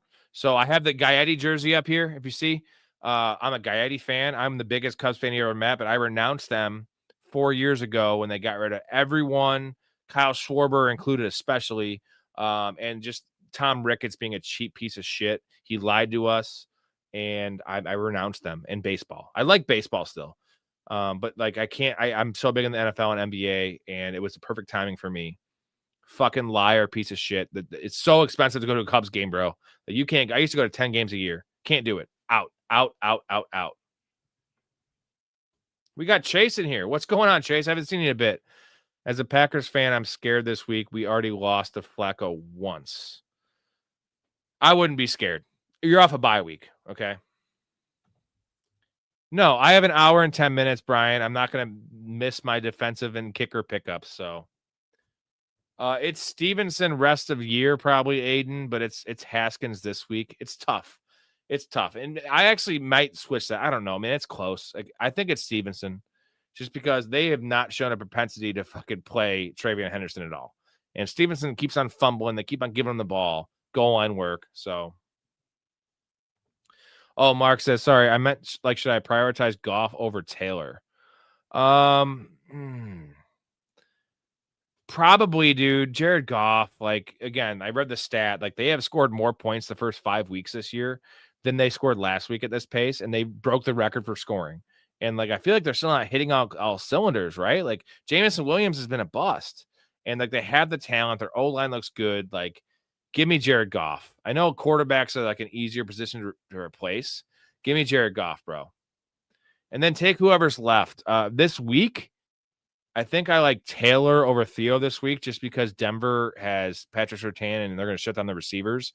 And Taylor's going to still have 5 or 6 catches. Theo's a touchdown-dependent guy, and against, I think, a blowout situation against Philly, I want Taylor this week.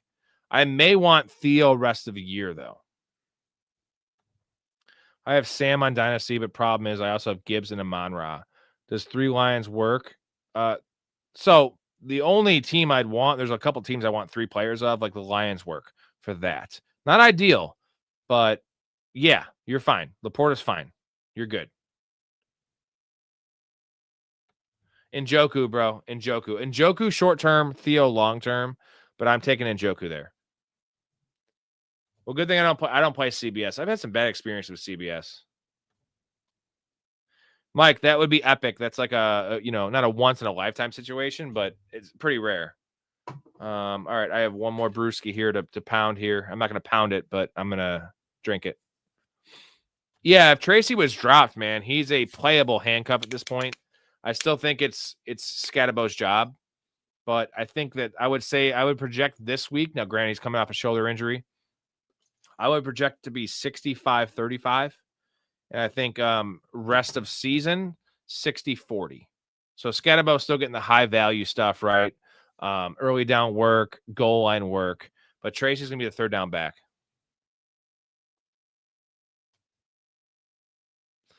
Well, I don't know what 3-point lighting is. I have 2 lights. Again, I'm kind of Amish. So Zigzag says, hello, what's going on, dude? What are you saying? Who are you talking about? No one cares. Don't be rude, Paul. Who are you talking to? Don't talk to my community like that. These guys are awesome. Theo, Jawan, or Ertz? Not Jawan. It's Theo.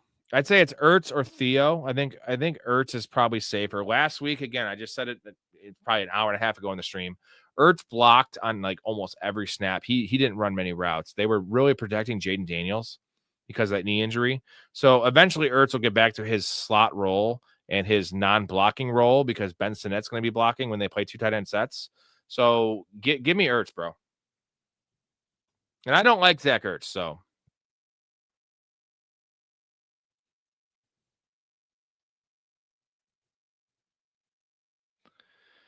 I gotta go back to Aiden's comment here. Sorry for the delay. I mean, I think it's Stevenson, bro. I think it's Stevenson. As much as I like Haskins, there's still a question mark there, right? Everyone's picking up DeMarcado, and then shit changed. So, like, we don't know there, and not to mention that we have Hampton coming back.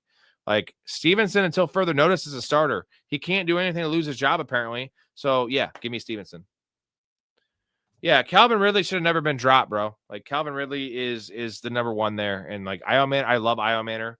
I have him in like almost every league because I drafted him, actually, as my last pick in a lot of leagues. It was a little concerning last week. So, Ridley looks good, man. CK, that's a good call. When Scott goes down with a CTE, can Tracy be the man? Yeah, Tracy is the man. Like, Tracy's good. It's just that I think Scadabo's better. Or if he's not better, he's more of like a shot in the arm, right? Like, he is the identity of that team. Right now, it's Jackson Dart and Scadabo are the identity of that team.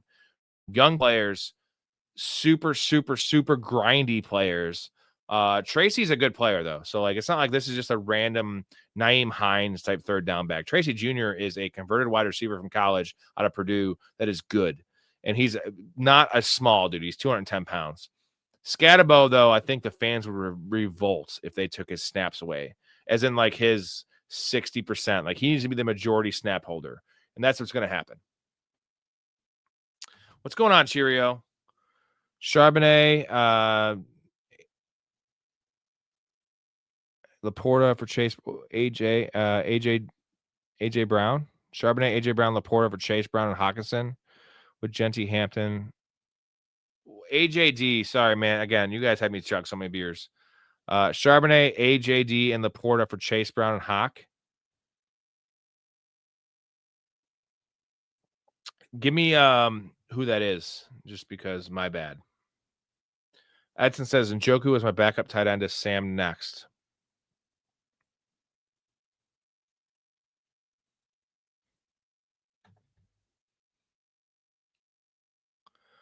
Chase Brown and Flacco. Who would you compare Chase with now? Jamar Chase is a top 5 wide receiver again. I feel like he was a top 12 guy, even with that bum, Jake Browning. He's top 5. And Chase Brown's fine. Chase Brown is not going to be where you drafted him, but Chase Brown will be fine.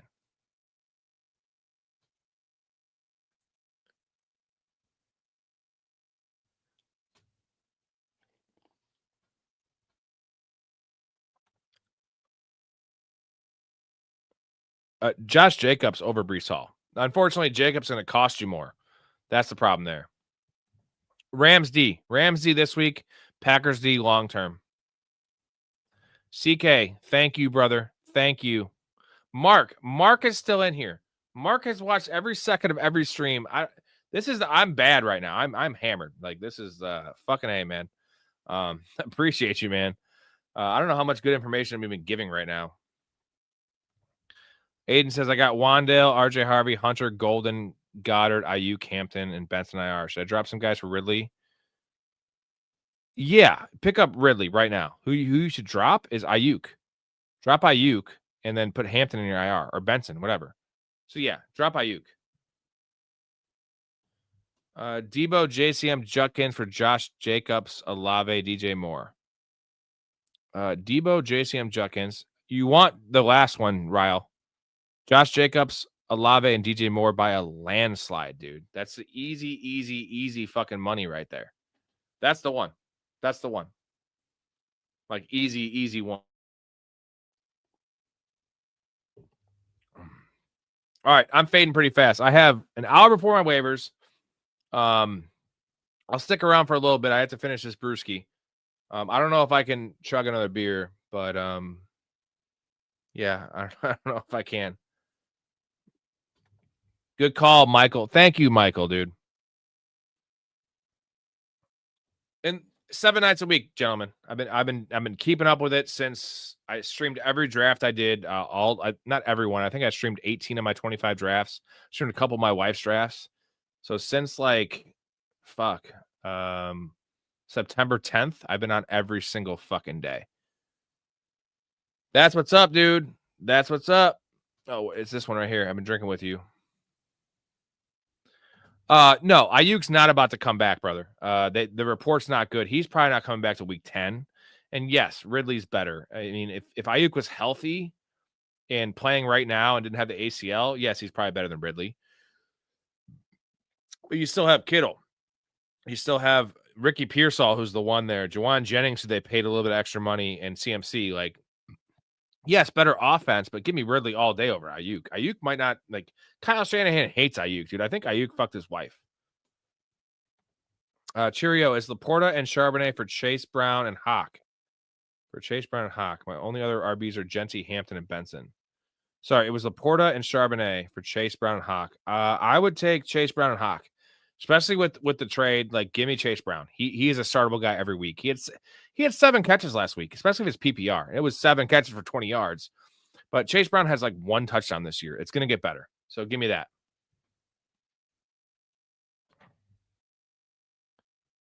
Yeah, I got it. Again, I'm slow. You guys killed me tonight. So, Mike, I've got Puka, Allen, and St. Brown carrying my fantasy value right now. I'm 3-2. I lost the first 2 weeks, scoring 135 and 142. I mean, those are 3 of the best players in the fucking league right now. I mean, I would try to trade Keenan Allen now. Trade high on him. Yeah, Ayuk kind of sucks, man. I mean, again, I like him as a stash, but not with what you're talking about. Like, Calvin Ridley is the number 1 there. So, Aiden, sorry, let me go up to your comment here. Who else did you drop? Not Haskins, not Shaheed, not Gainwell. No, you're good. Hunter, Henry, or Goddard weeks. It's Goddard for sure, bro. Hunter Henry's so inconsistent with Stephon Diggs stepping up. Can't be Hunter Henry. No problem, Cheerio. I appreciate you tuning in. Yeah, Jason, if I didn't answer, I'm sorry. It got a little hectic here. Send it again, bro. Don't even worry about it. Jay, I will say this. As a guy that bet on Tungus yards, bet on his first touchdown, won a lot of money on Tungus in 7 leagues last week. So I have Tungus in 7 leagues. Now I have Kraft coming back. So regardless of the injury situation in San Fran, I am starting Tucker Kraft. Now, if we have Pearsall out again and Jennings out again, because we know that Kittle's out again, Tungus is a must start. Not over Tucker Kraft, but as in a top 8 guy. Yes, another big week. Now, if one of the two come back, I think I'm more confident in Jennings coming back than Pearsall. Let's say Jennings is back and Pearsall's out. Tungus now moves into the top 12, top 13 conversation. If they're both back, he's a top 16 option. That's how I'd lay it out for you. Jason says, if Sticky Ricky's out, who I start, Wandale or Shakir? I'm assuming this is full PPR. I'm starting Shakir. I know Wandale might have a lot of catches. I think if it's full PPR, you want to go Wandale and Shakir over Pollard. I could see that. Pollard has a decent matchup, though. But I like Shakir is just getting those high value touches. Bill's just lost. Like, I see Shakir having 7 targets. And 7 targets for Shakir is usually 5 for 60 and a touchdown. Start 2, Pittman, Jalen Waddle, Rico, Warren. It's Rico 100% if Chuba's out. And then I think it's Pittman. I think it's Rico and Pittman. Oh, shit, Jalen Waddle. Fuck. At PPR, Waddle for sure, and Rico. I think it's Rico and Waddle unless Chuba's back. In that case, it's Pittman and Waddle. Start 1, Ertz, Njoku, Theo Johnson, Tungus, AJ Barner. It's Njoku, dude. Njoku is played 93% of the snaps, 95% of the snaps last week. And they're only throwing to tight ends and running backs, and that's the play there. Start 1, Swift, White, Rico. Yeah, I answered all these in the past. I don't know if you were not here. It's Rashad White or Rico. So that's your decision there. Rashad White or Rico for sure. And then Jawan, Mason, Taylor, Tungus, AJ Barner. It's probably Mason Taylor unless both of those receivers are out. Kraft rest of season, I think top 6 tight end. The argument is Tyler Warren versus Kraft. I think full PPR, I want Tyler Warren. Half PPR, I want Tucker Kraft. I think Tucker Kraft's having 12 touchdowns this year.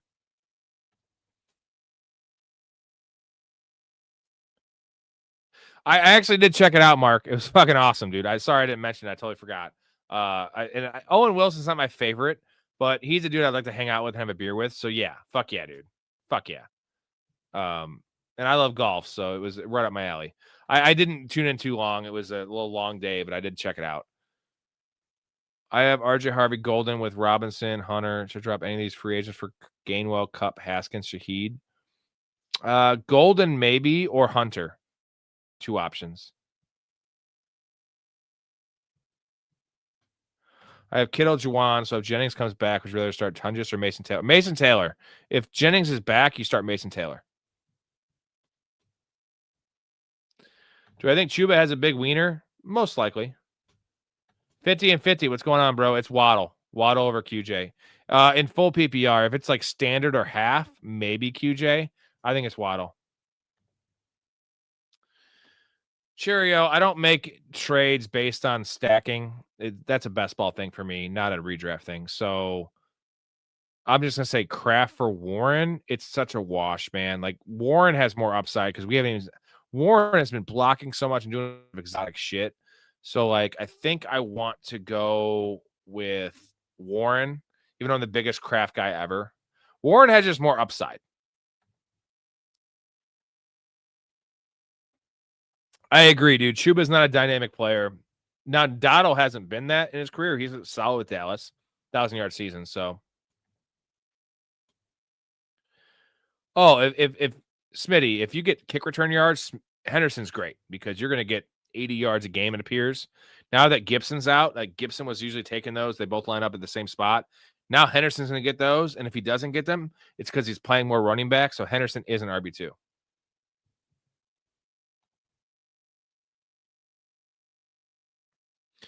I would probably rather have Hunter than Golden, man. I know it's not a popular opinion, but Like the fact that we have like Christian Watson coming back in a couple weeks and Jaden Reed, it just doesn't seem like and until Dubs gets hurt and Wicks doesn't see the field. Like, give me a guy that Hunter that could just be the number 2 there in an ascending offense. I like Mason Taylor, man, Michael. The only thing is, I said earlier, Justin Fields has attempted 73 passes the last 2 weeks, and that's been on the heels of what we've seen from Mason Taylor, right? Was it 9 catches and 6 catches? Like that number, like the Jets do not want to play football like that. Justin Fields cannot succeed like that. I expect them to have 20 to 24 pass attempts a game going forward if they can help it.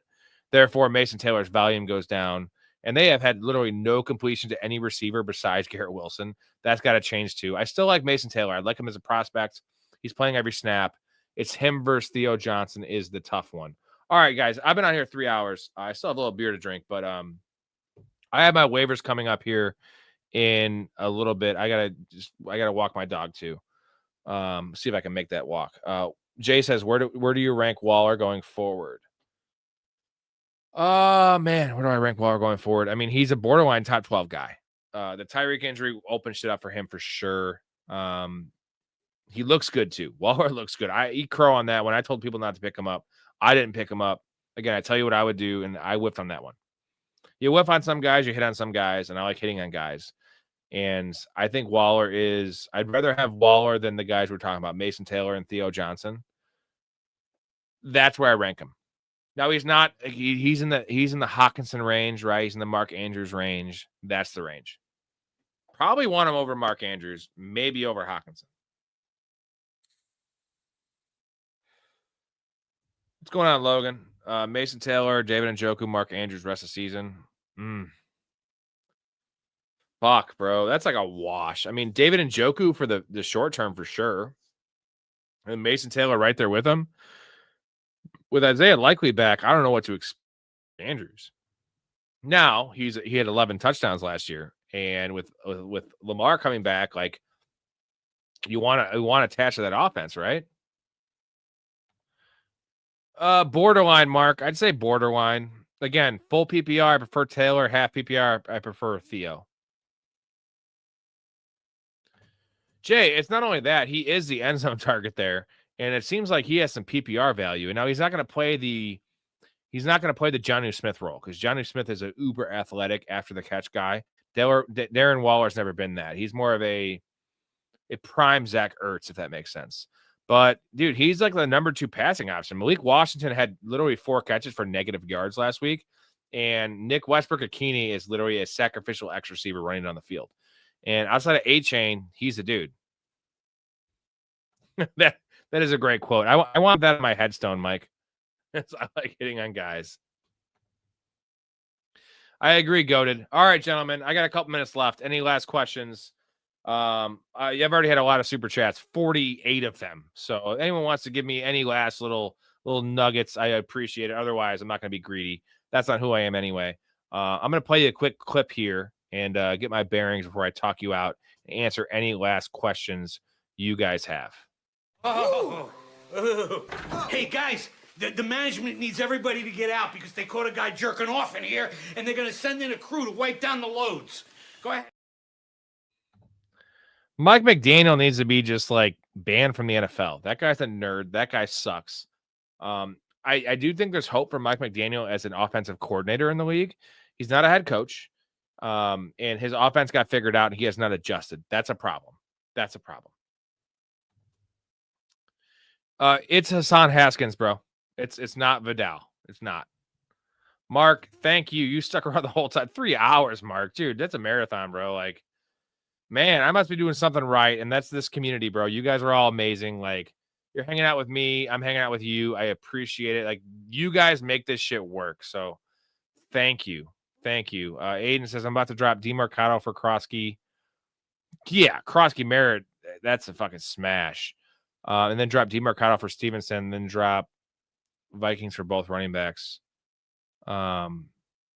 Yeah. Drop Ayuk for Ridley. You're good. This wasn't pretty legendary. This is an all-timer right here, dude. This is an all-timer. Dak or Stafford. Dak rest of season. Dak this week. It's still Dak, man. He's doing well without CeeDee Lamb. Just Wrap your head around that right now. George Pickens is an elite number 2 receiver. He's almost an elite NFL receiver. I've been saying it since his rookie year. I loved him out of Georgia. So, and you have Ferguson, dude. So I could see that goated a little bit. Like that would be for PPR. I still want the guy that I think is going to get the most work. So yeah, DeMarco's gone. Yeah, I want the Vikings defense. Unfortunately, the Vikings defense is on bye this week. But Vikings have an elite scheme. Brian Flores is a goat. So yeah, give me the Vikings for sure. Now, unfortunately, they're on bye. You have to roster two team defenses, which I don't like, but that's an end game move, right? Hurts is fine, bro. Hurts has played bad this year. He is still the number 4 quarterback in fantasy right now. He hasn't a tush-push touchdown in 2 weeks. So, yeah, I'm going to answer Unique's question because I love you, Unique. Starting lineup in one league, I have Hurts, backup, Goff, Hall, Scatterbo, A.J. Brown, Marvin Harrison, Tyler Warren, Ridley, Lamb, coming back soon. Would you trade Hurts for Jefferson and play Goff? Yeah, I would. And another guy I'm looking to move, and again, Cam Scatterbo was one of my PPs, one of my flag players, if you will. I have Cam in like 7 leagues. Most of them, actually all of them are Fantrax public leagues where I cannot trade, so I can't trade them. But look at Cam Scatterbo's schedule, and now the fact that you have Tyrone Tracy coming back, trade Cam Scatterbo, right? I can't do it in any of my leagues because there's no trades. The schedules are tough. It's really tough, and like everyone loves Cam Scatterbo. I would love to trade Cam Scatterbo if you can trade him high. No, don't add Haskins over Travion for sure, and not over Michael Carter. Michael Carter and Haskins are in the same boat. I said Haskins. I was like a fucking Minnesota dude. Same boat, but we already know that DeMarco's in the doghouse. I want Michael Carter over Haskins. I know there's no committee in Arizona is what I'm saying. So I get that, Mike, but here's the thing is that hold on. I froze here. Hold on.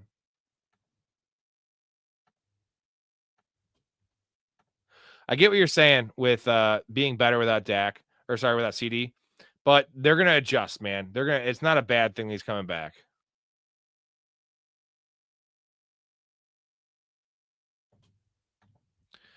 Justin, Lions or Raiders? It's the Lions this week. No, shit. Hold on. Raiders defense is such a mess, though, bro. Who do they have? Oh, it's Raiders defense. Raiders at home against the Titans. It's Raiders defense for sure. Scat is CTE, but you know what he is? He's like a Brett Favre. I know they have to like report these things and like, like keep a guy out, but Cam Scatterbo is kind of like doesn't have a lot going on up there. He'll just act like he's fine. All right, gentlemen, I have to do my waivers, walk my dog. This has been a 3-hour stream. This was awesome. Everyone that gave me super chats, fucking much appreciated. Again, if you want to get on this community, QR code right there for the Patreon. It's also in the description of this video. There's 4 levels. Like the bottom level gets you in the Patreon. A lot of awesome stuff, man. Play fantasy with us. Free merchandise. Be a guest on the show if you want to, like multiple times, like once a month. I'll fucking hook it up, man. In general, keep this shit fucking going. I appreciate every one of you. This is super fun. Sorry I got a little sloppy. The last hour, this was not great. I mean, y'all had me chug like 7 beers, dude. So like I already had 7 before this. Chugging beers different than drinking beers. Was super awesome. I'm gonna play you out with a clip and then give you a couple final thoughts, which are usually pretty fucking positive. You asked to see me. I made your Cajun chicken niblets. No. You made my year. You have a gift. And a super dope hat. This is cool. All right, boys. Let's go! Thank you to everyone. Tomorrow night is, Wednesday? We're going to do about a 9 p.m. stream central. If you're in the Discord, you're going to see the time. Bank on 9 p.m. I said it early. You can see if you go to the channel. Subscribe to the channel. And Aiden, I'll answer Aiden's last question here before I get off here. Is RJ Harvey going to be nice or should I drop him? Don't drop him. It might take a while, but unless you're getting like, I'm trying to think of an example of who you want over RJ Harvey. Like, I would rather have RJ Harvey than Haskins if I don't need to start right now. I'd rather have RJ Harvey over Michael Carter if I didn't need to start him right now. Give me RJ Harvey. He's a long-term guy that could be played in a pinch. Again, tomorrow night, 9 p.m., gonna have another guest on, Chaz. He's awesome. We're gonna do some panic meter stuff and answering all your questions. Love y'all. Love your life. Respect each other. Remember, this moment's a gift. That's why it's called the presence. And I am out of here. Ryle, I'll answer your question before I leave. Debo, JCM for Josh Jacobs. Take Josh Jacobs and DJ Moore, bro. Easy. Take Josh Jacobs and DJ Moore.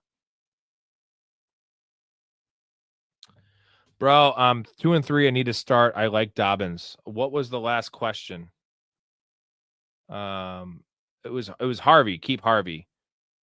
I need to start. I like Dobbins. I'm trying to scroll up. I guess my advice is keep RJ Harvey. I don't know. Sorry, man. I have no producer. Like, this is all me, and you guys had me chug 7 beers, so I don't know exactly what you're asking.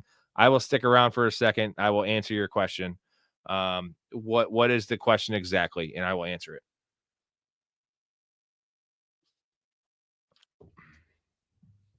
I got you, bro. What do we got?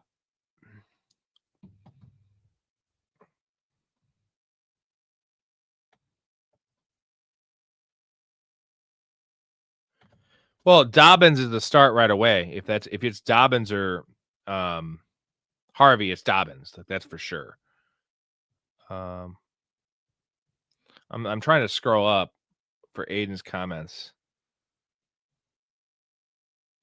Is Hurts nice? Yeah, you want Hurts over Stafford. That's what I see. Vikings for Steelers.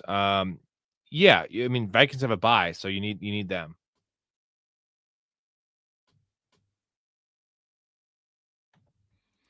Five and 0, but I have Lamar, CD, and Mike Evans, and Strange is hurt now. Help out. You're 5 and 0. Don't do anything. You're fine. You can lose 3 games in a row and still make the playoffs. So you're fine, bro. Don't worry about that. 5 and 0. You have all the chips, man. So I would not trade away your talent, your ultimate talent, and your ultimate lineup that you're going to have in the playoffs, which you will be in at 5 and 0. The odds of making the playoffs at 5 and 0 is like 90%, dude. Especially if it's 6 teams that make the playoffs. So yeah. Aiden, I got to roll. So if I didn't answer your question, just drop it in the comment section of this video. Once it gets out on YouTube, I will answer your question. That's what I fucking do. Respect each other, love each other, love your life. Okay, love it, love this stream, and let's just keep it positive. And I appreciate everyone. This was awesome. Cheers, gentlemen. I got to roll. Tomorrow night, 9 p.m. Central, we have a really good show for you. So thank you.